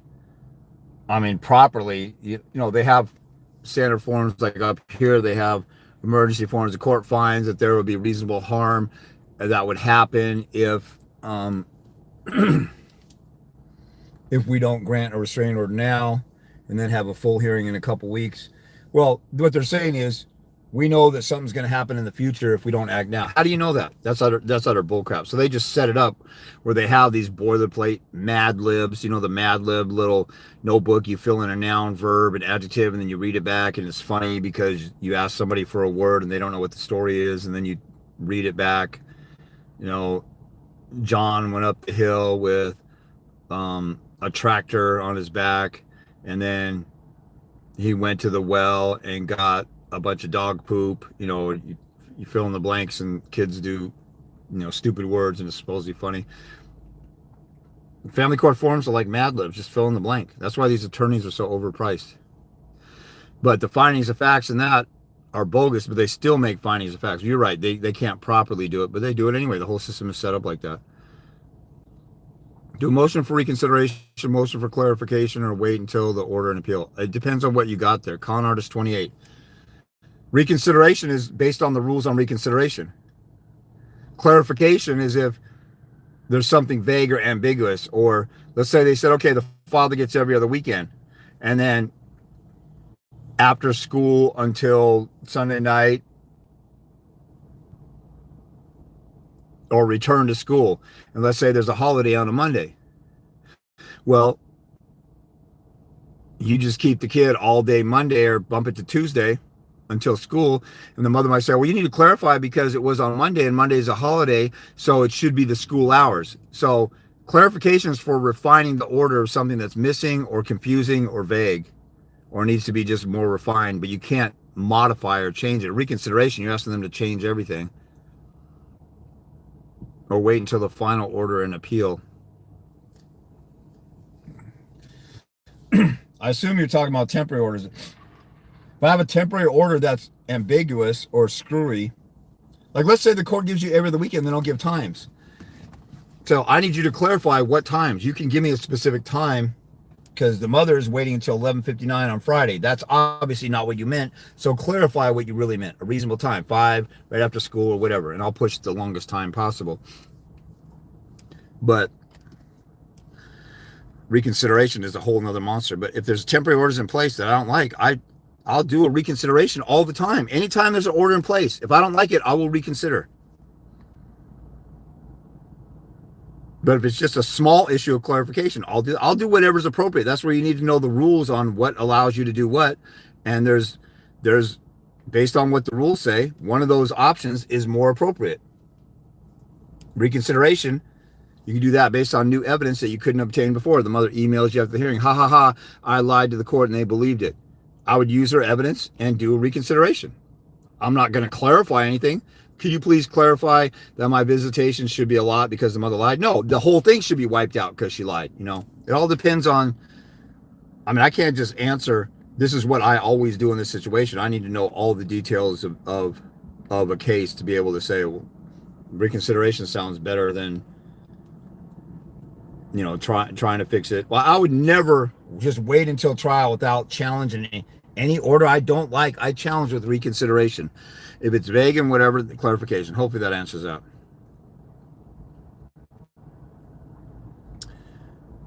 Campfire Chiller, I left a comment on your last video. Are you able to respond to it here? Oh, I guess it broke up my times when I lost the signal. Yeah, I can answer. James talks a lot about that motion to quash in cases like this. I don't see who asked about that. I'm not sure what you're answering to on that one. The judge has stopped all discovery on the case. It was filed in May. Okay, well, if you pass the discovery deadline, then I guess that's out the window. There's a motion you can use to call an emergency hearing for injunctions like a temporary order.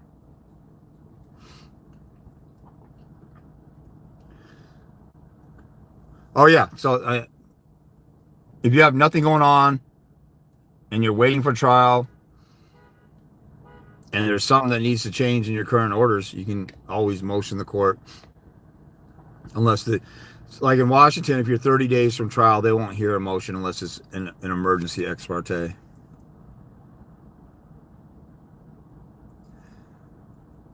Okay, so Con Artist 28, the judge made the temporary custody order based on a jail report, but nothing said exactly why the custody arrangement supports the best interest. Okay. I would be okay, so I'd be challenging that. But if you're past the deadline on reconsideration, you can do a motion to vacate. Depends on, what rules apply. And what the facts are, but did you challenge the GAO report? Did you counter it? Every time a GAO wrote a report, I countered with them. Just like if somebody files a motion, I'm going to answer them and pick them apart. And you should be looking up case law on guardian lines. We have case law in Washington say the court doesn't have to listen to anything the guardian line says. The court has a history of throwing out parenting evaluators reports, guardian line reports. And I had one guardian line report totally discredited and thrown out. The other times the court just didn't listen to the guardian line and ruled in my favor. I attack everybody who attacks me back. Most people don't answer a guardian line report, and you should.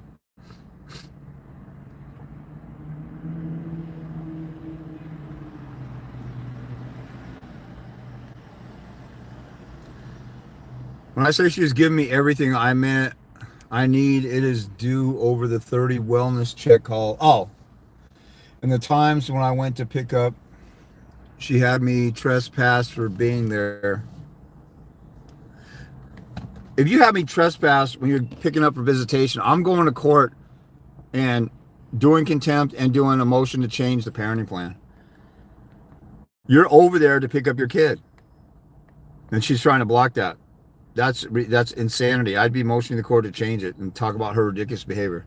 So a lot of these judges, they never been through this stuff, and they see you come to court and like, look at these losers, baby mama drama, baby daddy drama, and like, hey, you guys, get over it. And they don't take it seriously. You have to win them over. You have to put a show on in court. You have to make persuasive argument. And how you do that, most of the time, if you get a customized one-on-one appointment with me, we could talk more detail about what's going on in your case. It's too hard to get that particular, but you go to court and you say, you have the responsibility of doing what's best for a child and making this child flourish for the rest of their life. If you get it wrong, this child could suffer and end up being a casualty of, the epidemic of mental disorders and all that stuff. You are releasing kids into society. You have to do what's best, not just for them, but for society as a whole. You don't want them to be a burden on the mental health institution or the criminal justice system or juvenile system. You have a chance to get it right now. And you know what? The science says if you don't make me intimately involved in the child's life, you're endangering the child. Unless you have a finding of fact and you know what you're talking about, that I do something that endangers the child. And there's only 1% of Americans' population is in prison. So there's a 99% chance I'm not an abuser, and the mother keeps saying that. So you have to go off of the preponderance of evidence, what's more likely than not. And what's more likely than not is a woman in family court is lying. Just like the documentary divorce court said, just like all my exhibits of all my examples of women lying about this stuff. So you better take great caution when you're deciding on taking the child away from me, because that's an automatic danger to the child. Just like if you took food away from the child. A great example of that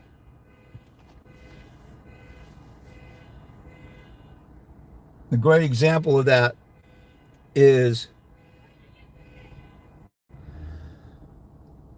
the Flint, Michigan water. Let's say you're a welfare mom, you don't get your check until Friday, and it's Wednesday, and you don't have a car, you don't have you're totally broke, and you don't have the energy, time, money to go even get water from the store. So you decide, should my kids drink tap water? So they need water or they dehydrate, but the water is poisonous. So I got to pick my poison. It's automatically dangerous if kids don't have water. But there's this other potential danger that's the poison. Now, how bad is the poison? It's just going to make you a little sick, and it's worth dehydrating for. That's where it's like, okay, the dad's got mental health problems. He had a history of abuse, but he's probably not going to harm the kids now. But there's one thing that's automatically dangerous that everybody knows, is dehydrating and not getting water. And how dirty the water is or what's in there, it makes your kids a little bit sick. Nobody's died from it. Some people got the flu, got the runs, got this and that, and some people it didn't affect them that bad. So what's the risk and reward? It's automatically dangerous for you to give me less than 50-50. It's dangerous to the child. Just like if you took food, minerals, and things like that for the child. It's automatically dangerous. You didn't give the child their medicine if they have a sickness. It's automatically dangerous. It's automatic. There is no debate. What's debatable is the mother's allegation. She's saying I'm violent stuff. And yeah, if I'm violent, you want to protect, and you might even say that so that you look more believable to the court. Yeah, if I'm violent or I'm molesting the kid, yeah, my presence is more dangerous than the automatic absence. And if you have an alcoholic dad or a gambling dad, philandering dad, cheating dad, abusive dad or whatever, and he's gone, and it's better for the kids that he's gone, they're still harmed by having a void of a father. That's an automatic. Just like, you can feed a kid who's been starving some junk food and stuff. Like they're not starving to death, but they're malnutritioned. They're getting sick, or they might get a disease, or if they keep eating that all day long, they might get cancer or whatever. But there's still a void of nutrition, minerals, the basic, whole foods and stuff like that. Anyway, you got to paint a picture to the judge.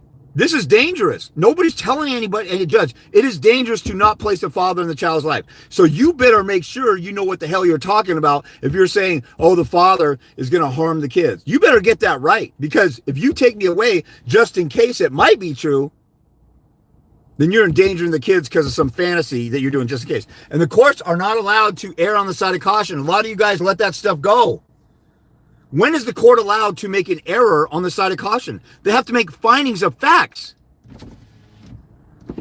No judge says after a murder trial they find him innocent, well, I'm going to err on the side of caution in case you did do it, and I'm going to give you the death penalty. They can't do that. They have to make findings of fact. The jury made a finding of fact they're innocent. Or in the middle of a murder trial, you don't say, well, you kind of look like you did it. We're not going to worry about whether the jury rules. Just in case you did it, I'm going to give you the death penalty now. Just think about a criminal case when you're trying to figure out some of this stuff. The judge can't do anything until there's findings by the jury.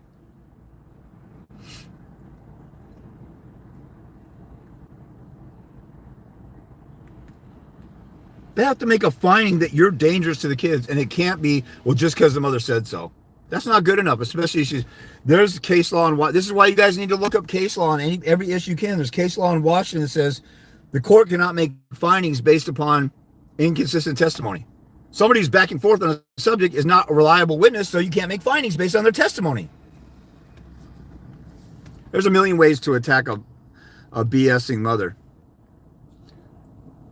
Okay, so we're getting down to the end. I'm going to get off here.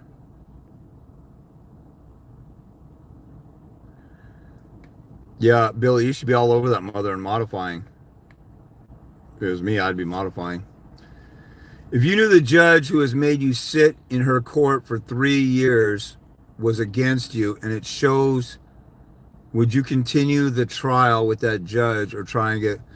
If there's reasons to recuse, I do everything based on what the law and the rules say. Judges are not supposed to be biased. You guys, this is where you need to know case law. There is no rule or law that says a judge can't be biased. There's constitutional case law and other case law that says the courts have to be fair and equitable, and that bias is so bad it undermines the fairness and equity doctrines of the court and all this stuff.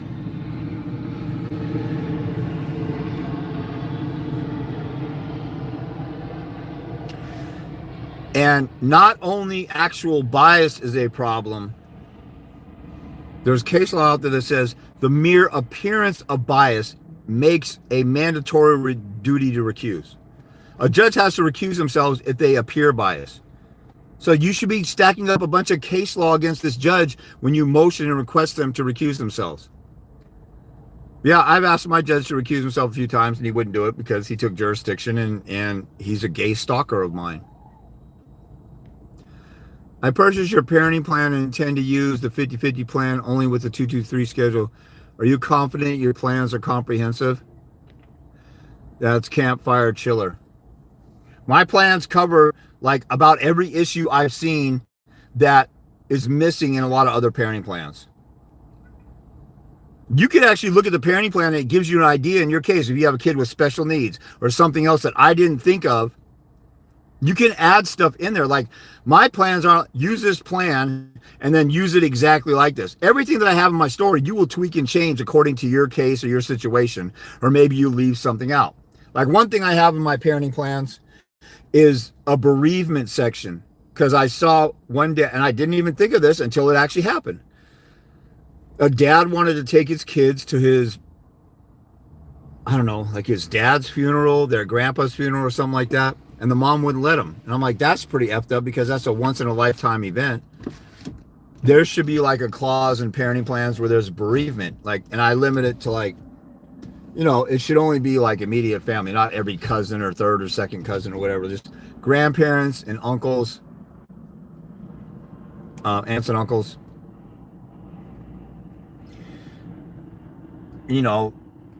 If there's a need if there's going to be a funeral on the mother's residential time, the father can request to take the kids for 3 days around the funeral time. And then he immediately has to surrender 3 days the next period of time or something. That's only fair. But I never would have thought of that. So I'm not sure what you want.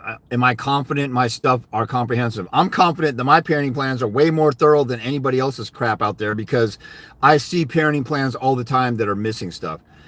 At the very least, if you find something in there that you didn't think about and it covers, because the problem is if people have a badly written parenting plan and then down the road they had conflict over a clause or something's missing or not there or bereaved, you have to go to court to fight over it. But if it's in the parenting plan, that saves you all the hell and drama and costs and time and energy of going to court.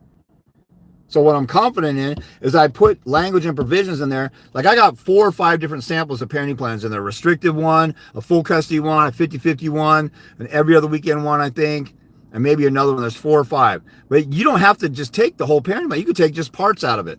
But I got stuff every time. I've never seen somebody go through all my stuff and say, oh, I thought of all of that. That's all I'm confident in. I'm not going to say this is, I don't know what you mean by comprehensive. Do I cover every single thing that every human being could ever run into and stuff?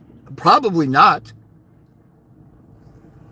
My stuff is there to give you information where I've seen people make mistakes or do stuff wrong or something was missing or the language is out.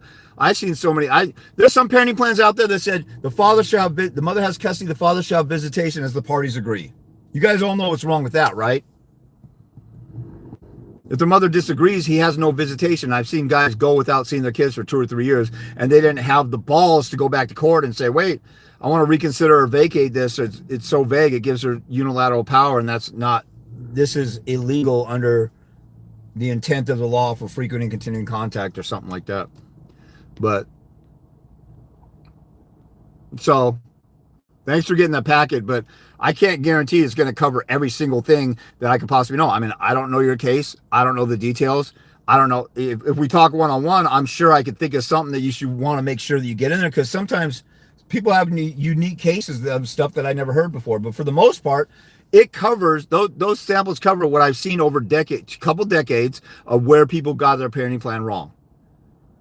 And there might be an issue that you guys come up with, you have to go to court and fight about, and it isn't covered in any of my parenting plans. But you might be able to think of, how do I make sure that there's no way we have conflict over stuff,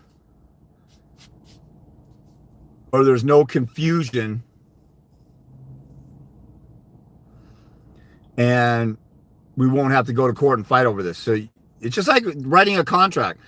A lawyer could, you can have a contract and people sue each other in court over the language of the contract or whether somebody followed the contract. You can't guarantee how something's perfectly comprehensive where it's going to cover everything, because people fight and argue and they're immature about stuff. So I can't predict any of that stuff. All I can tell you is that over the years, I've seen people leave out stuff of their parenting plan, and those parenting plans cover about everything I could think of that needs to be covered. And if I go back and look, I mean, some of those principles in there are timeless, but I'm sure if I went back in there and updated them, I might find something new with, stuff with AI or the internet or whatever. Like, I think I have stuff in there still from Skype calls or whatever. And obviously, whatever you use, you put FaceTime or Facebook Messenger, or you still use Skype or Zoom or whatever.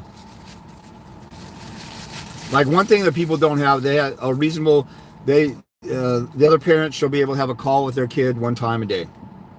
Okay, so if you call all day and the parent misses, oh, well, the phone was in the purse and then there was a car accident, or was this and that, they have excuses they can make up.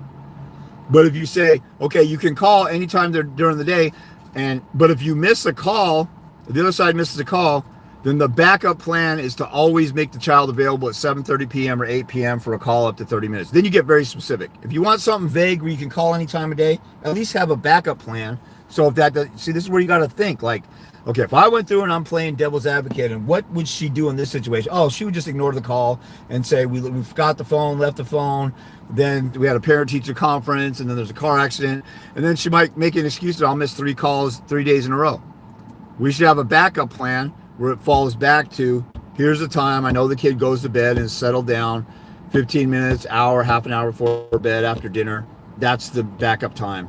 You know, stuff like that should be in there.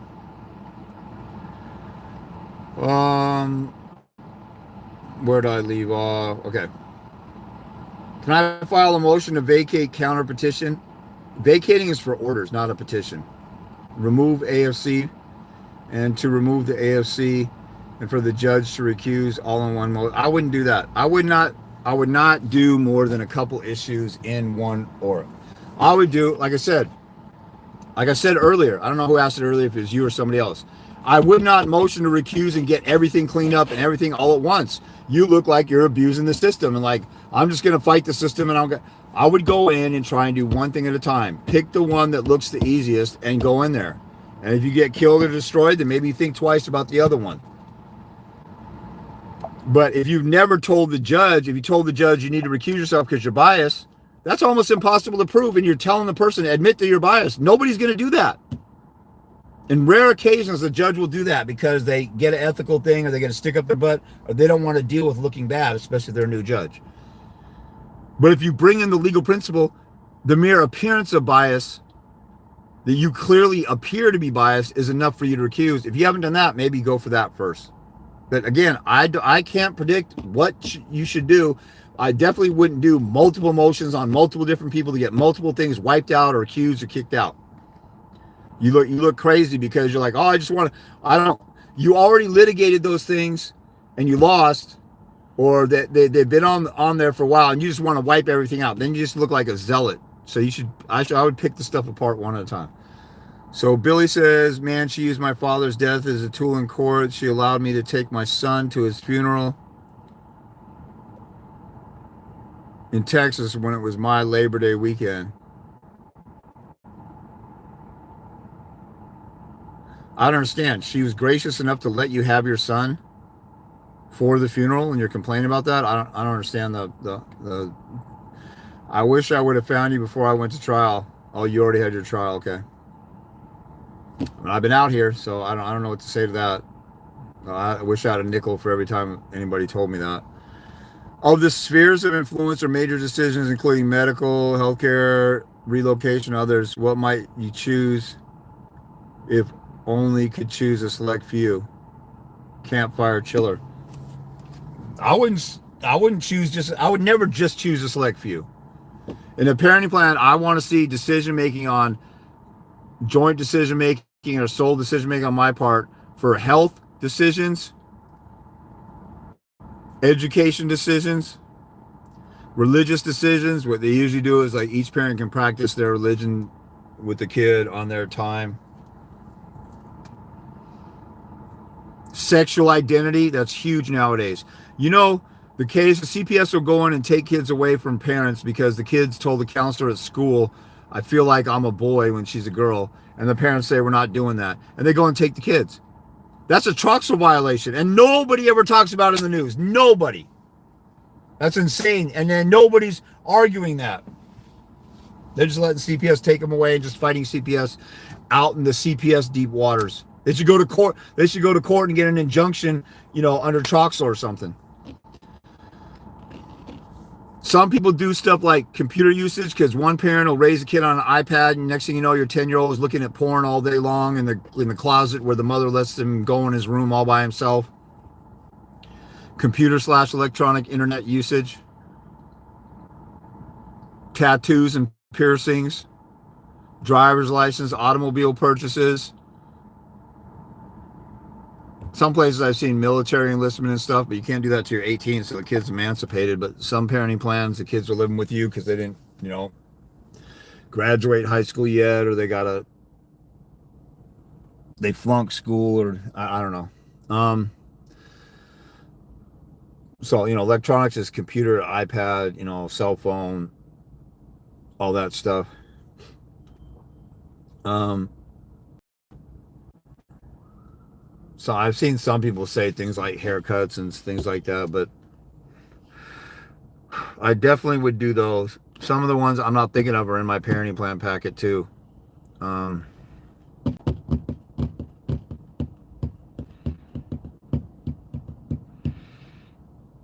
Overnights and sleepovers. I would never let my kids stay the night at anybody's house, except there's a couple families I know that have the same mentality and are on their kids, like I would be or whatever. But overnights and sleepovers. Oh, I don't know why did I say this? Daycare / camps. This is a big one because that's not in most parenting plans. And child support orders will say you need to split daycare costs 50-50 or something. And then the mother's got sole decision making on daycare. And then they automatically take it out of your check, and then the mother pulls the kid out of daycare. Or they pick a daycare that you don't like. Or they pick a daycare that's $1,000 a month and you found one down the street for $750. And she gets to choose and yank as much money. That's asinine that people don't have, and lawyers don't put daycare or camps in there. And then if she wants to put the kid in a daycare that's expensive, you say no, let her do it on her time. Then she has, then accordingly, the child support order says agreed upon daycare or work-related daycare. But then you have joint decision making. She can't pick a daycare without your consent. So she goes to a daycare and she says, you need to pay it or collect from. I had a buddy of mine. He dealt with the child support case. The mother said that her mom was babysitting and providing daycare, and she was just babysitting if she was doing that. And she wrote a bunch of receipts from a receipt book saying she gave her the cash. And I actually had helped him with his parenting plan, and we made sure that daycare was in there. And because he never agreed to the daycare, and she said, oh yeah, he did agree, and there's nothing in writing, it had to be consented to in writing or something like that. You can even add that to all these decisions must be consented to in writing, back and forth with the email or signed or however you want to do it. That's a huge one on there. I have evidence, and I'm going to wrap it up after these couple of questions. I have evidence that proves that the judge made false procedural facts and statements can submit with the rest of my exhibits for trial.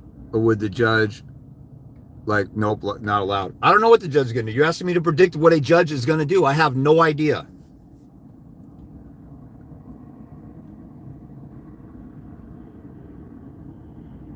Judge made false procedural facts and statements. If the judge made a statement, the judge isn't allowed to testify. If the judge added to somebody's testimony, that's inadmissible evidence. And you should make sure in your opening or closing argument that you make sure that the judge doesn't make the same mistake. You don't got to present it, and you're not warring with the judge at trial, you're warring with the mother. And then you can remind the judge can't do what the judge did before. So, but at trial, you should have every piece of evidence that you've ever accumulated in the case that's relevant to your case. Some people say, how much evidence should I bring to court for my hearing or my trial? All of it. All. If I'm a prosecutor and there's a murder case, I'm going to have the blood that was on the floor, the glove that was over here, the weapon that was over here, the video surveillance, the fingerprints over here. I'm not going to just say, well, let me just get one piece. How much should I do? You should do all of it. All of it.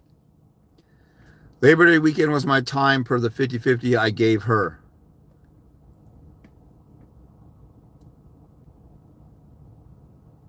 I'm not sure what you're saying. Are you now saying that you gave her your time and you had a funeral and you missed the funeral? I'm not sure. I'm confused with what you're saying. Sorry.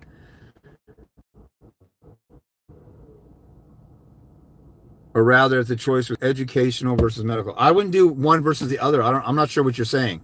Put every decision that's made. See, sometimes this isn't as complicated as we make it.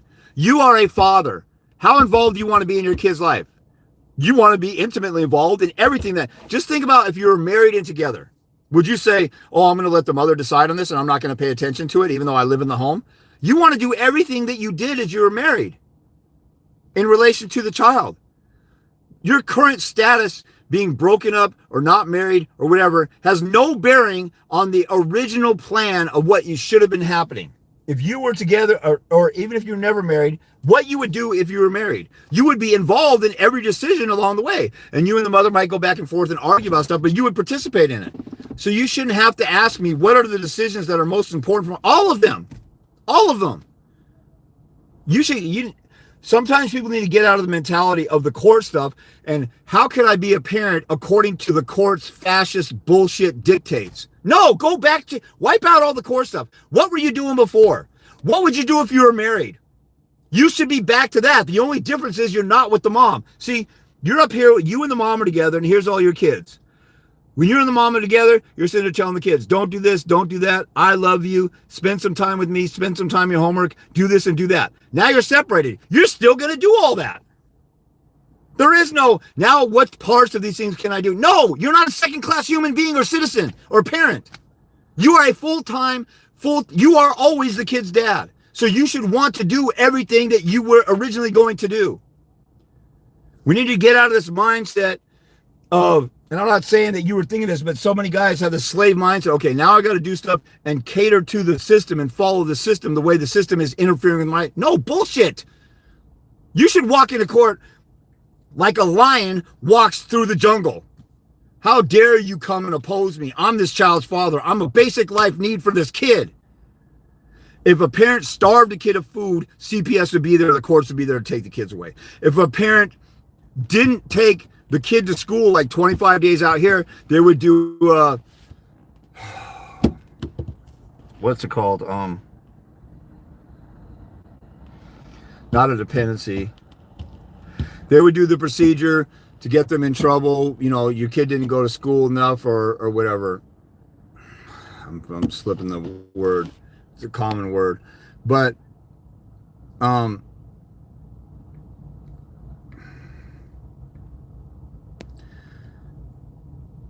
if your kids don't go to school, that you deprive them of school. If you were tormenting your kid had a favorite teddy bear going to sleep and that helped them go to sleep and you yanked it away and the kid's crying, and that would be kind of cruel and stuff. If the court has the audacity to deprive the children of the most important need in this life, a father, you should be offended at that. You shouldn't say, oh, they don't want me be involved. They're going to push me way down. So let me work my way up. You should be up here and say, this is where I need to be. Anything less than that is utter bullshit and treason and child abuse. Switch your mind around. Stop saying, oh, what can I do to cater to the court and please the court and bow down and worship them from a point here and then work my way up to being a dad. This is where you are now until they find you guilty of criminally molesting or abusing your kid. Everything outside of that is bullshit. Stay up here in your mind. You know, Kobe Bryant, I just saw Kevin Garnett talk about Kobe Bryant. He said Kobe Bryant got, what did he say? He said something like Kobe Bryant got a I don't know, a Lamborghini out of a Ford Pinto. He said he's got average speed, average quickness, average jumping ability, but he maximized that. He's the second coming of Michael Jordan, but Jordan could jump higher and he's much quicker and much stronger. But Kobe worked his ass off obsessively, and he figured it out. He had a dad who played pro basketball, so he was around it. But he took advantage of every insight that he had.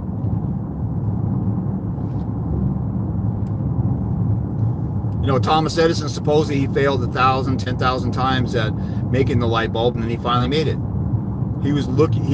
If you really want your kids, you will want to fight. If you want an easy way to get your kids, stop watching me. Get the F off my page right now. I don't give a shit about you.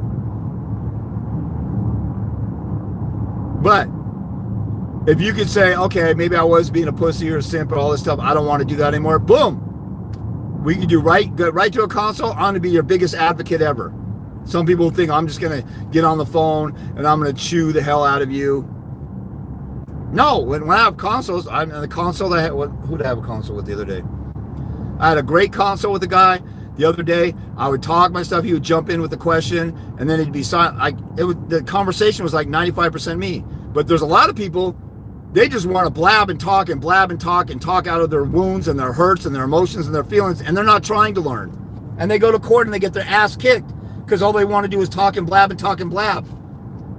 If you're coming to learn, you will listen, take notes, you will find answers, some answers on your own. If you're lost, you'll get another follow-up consult or whatever.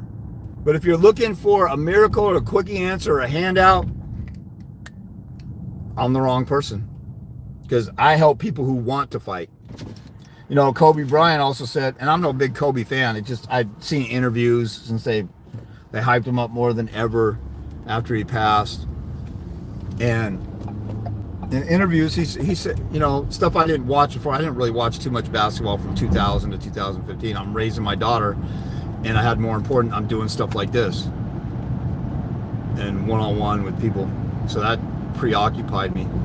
And then I have a side hobby of making high school basketball and football highlights for kids and mixtapes. I just went to Montana and did a highlight, posted highlights and just did a highlight mix of the star running back of the game. It was Montana #1 versus #2 in the state. So I posted clips of their games. I got like 18,000 followers on that Instagram page for my sports highlights. But so I used to be a total sports geek in high school in the 90s, but then my daughter was priority. Now I do stuff for fun on the side. But I watch Kobe Bryant say stuff like, I'm on my way to a championship. If you don't get on this train, you're going to get ran over or left behind. He's like, you need to assimilate. And so here's James. I know how to win in court. What the most likely way of anybody winning in court is the war of attrition and fighting that war, doing stuff right in court while you're engaging in the long-term goal and stuff. And the vast majority of people who do that, especially from the beginning, they end up not having to finish the race because the other side gives up. And people still, well, are you sure you know what you're talking about? Are you really, really sure? Can you tell me about my case? And so that I can be totally confident, I can totally feel good, and I can be high as a kite, and I can be on cloud 9. So I walk into court and I float like an angel in the court, and I have no fears whatsoever. Get the F out of this entire world. That's not how anything in the world works, especially family court. There's a spiritual curse or a spiritual entity called the Jezebel spirit that hovers over Western civilization, and it has this blind spell. Have you seen any movie like where people sprinkle stuff on everybody, or like Men in Black when they have the little button and then nobody remembers anything? It's like the Men in Black guys are walking all over the country and flashing these things to guys' eyes. Be a pussy, give the mother whatever she wants, be scared of her. She's the king of your kingdom. You're the king of the kingdom. Think about what a pussy Simba was when he ran away and he was the rightful king of the jungle in Lion King. There's so many human lessons in that movie. And it's crazy, it's a cartoon. It's cartoonish how men act in court. I'm going into a war and I want to dance around and I want to negotiate with terrorists. You know that doesn't work in the business world. In the business world, you give somebody a firm handshake and you convince them of this sale and why they need your product. You don't go in there, Dan, I really wish you would really consider, possibly buying.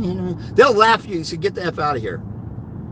We all know this in every other area of life that has to do with any kind of competition. And family court is a competition to contend. You have parties contending. You have a prevailing party. You confront witnesses. We have all these competitive words that describe family court, and yet we think it shouldn't be a competition.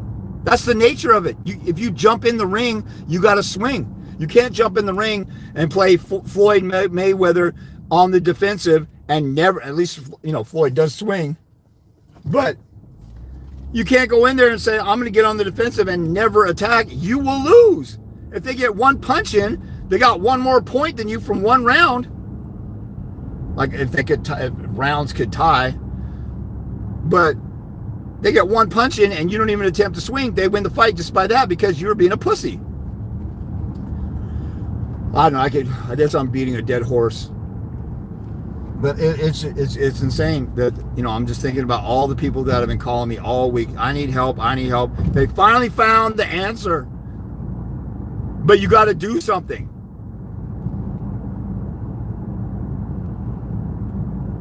It's like you finally found a treatment that's going to cure or reverse.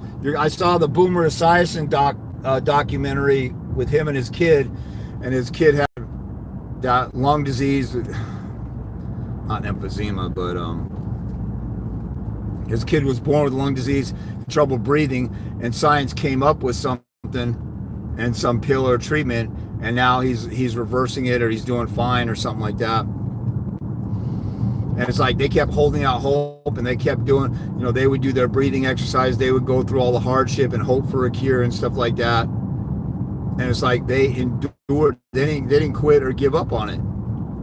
And that's a dad being a dad with his son and going through the mundane routine of doing the drudgery of the daily routine and having, you know, depression stare him in the face and hopelessness stare in the face, and they move forward. And the kid stayed alive long enough for the cure, I guess a cure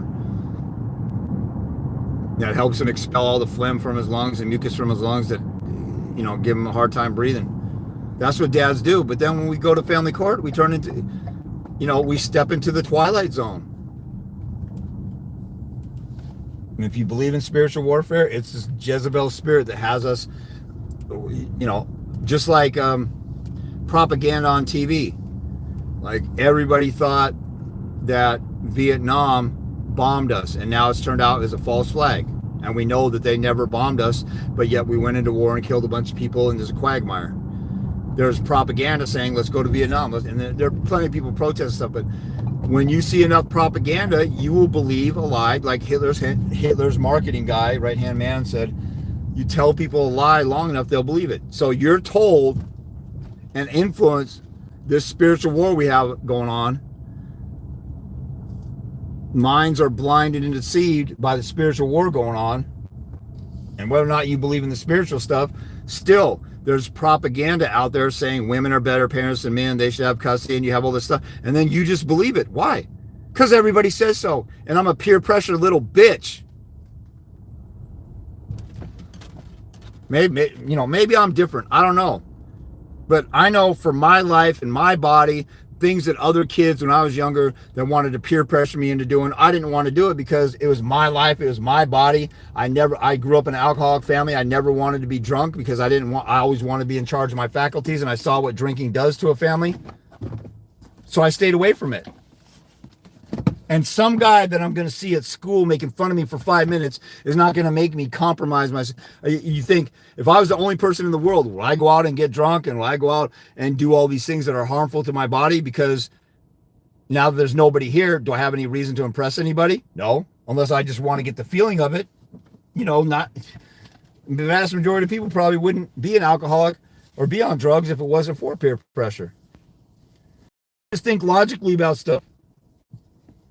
I don't know why my gender can't. I mean, I don't think I'm that special.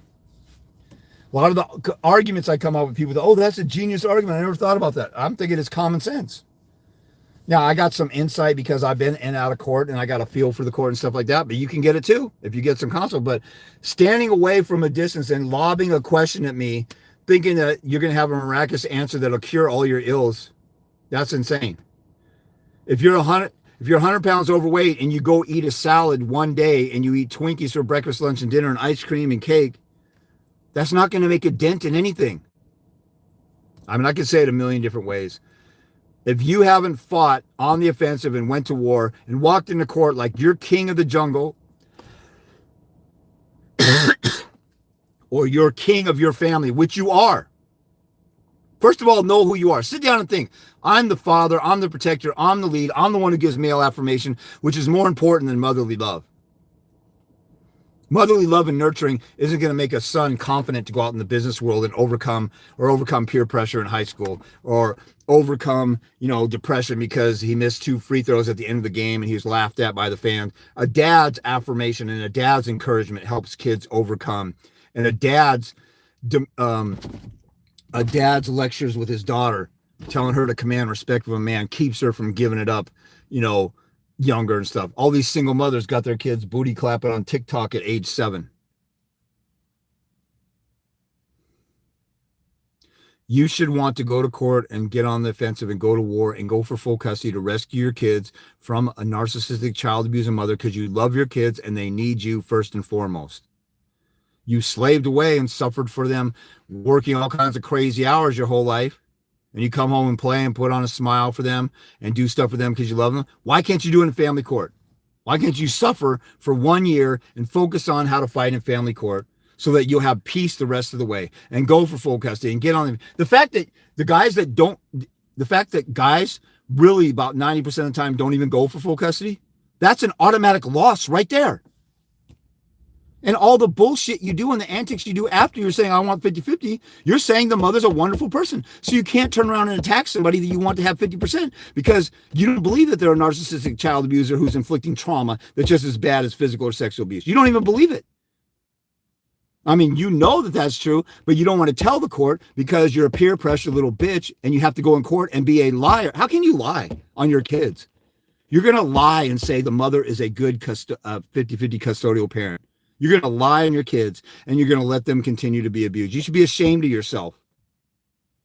I went in being 50-50 because the mother didn't pose any danger or whatever until she was withholding the child from me and playing these games. And then I switched it up and I changed to full custody. I didn't even need another James Christensen to tell me that. I knew it instinctively because I'm not a pussy ass bitch. And see, I lost friends because of it. And people didn't like me and people slander me. Now, if you're trying to avoid that, continue to be a pussy-ass bitch because you will be liked by many people being a pussy-ass bitch.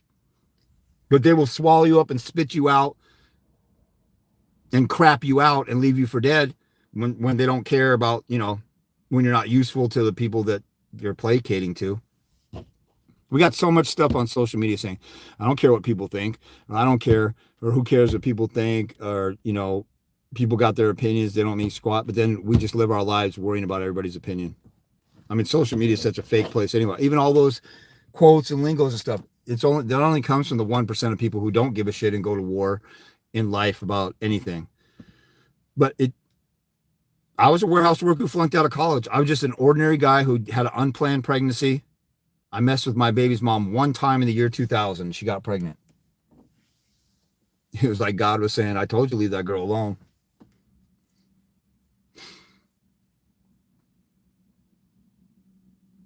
But as soon as I found out she's pregnant, my mentality changed. It's time for me to be a man. I'm scared. I don't know what this is going to entail, but I better get my act together because I'm responsible for an entire life for at least 18 years. And then the mother tried to interfere with that. I was like, how freaking dare you? Think about Simba and the Lion King. He got scared away. Somebody within his family betrayed him. That's usually what happens in family court. The queen is trying to steal the king's throne. And then Simba ran away. And he was so comfortable out in the Hakuna Matata pond and oasis. And he had no worries that even when his divine mate that was eventually queen of the jungle, she came out and said, we need you. Scar took over and it's all desolate and everybody's suffering. We need you. And he's like, no, I can't. I'm a pussy. And they pick a great voice. Matthew Broderick is pussy, bitch, but for the voice. When I used to have hair, I looked just like Matthew Broderick. I got a picture of me in high school that looks right next to him. It's kind of funny. But then what did Simba do before he went back and took his rightful throne and said, I'm gonna kill this mother effer and I'm taking my throne back. Screw him. You have to think your baby's mom is like Scar. Everybody's living miserably. That's a single mom. Scar is the single mom of America. Takes over for narcissistic, selfish reasons. Everybody has to serve that person instead of that person serving the pride or the family or your little kingdom. And then it's desolate and everybody's miserable. That's your baby's mom. That's single moms. They destroyed the country and the culture, especially in the black community. That they have the worst rates of absent fathers, 80%. White families, 50%. The black community during the civil rights era, 80% of kids grew up in a married family, not just people living together. Black folks did better than white folks off and on from the early 1900s to the civil rights era. And then white supremacists and J. Edgar Hoover or whoever was in charge said, you know what, we got to do something with black folks. They're going to take over. They're a force to be reckoned with. How do we destroy? Let's destroy them from within. I got it. Let's dangle government cheese to the women.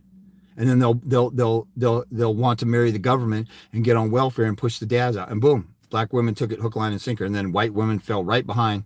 and they're catching up. Hispanics is like 40%. But Simba went back after he saw his father in the clouds, and he said, remember who you are. And then he got male affirmation from his father in the clouds. And he said, you know what? I'm the boss. I'm the king of the jungle. Who's this mother effer traitor in our family think he is? Even Jesus got fatherly affirmation before he went out in the desert to get tested and started his ministry. If the savior of the world needs fatherly affirmation, how much do we need it? And your kids are being starved of fatherly affirmation. Would you let your kid be starved of medicine, or your kid be starved of food? You would be like that Denzel Washington character and have a gun and say, you're going to do this surgery on my kid. I didn't even see that movie, but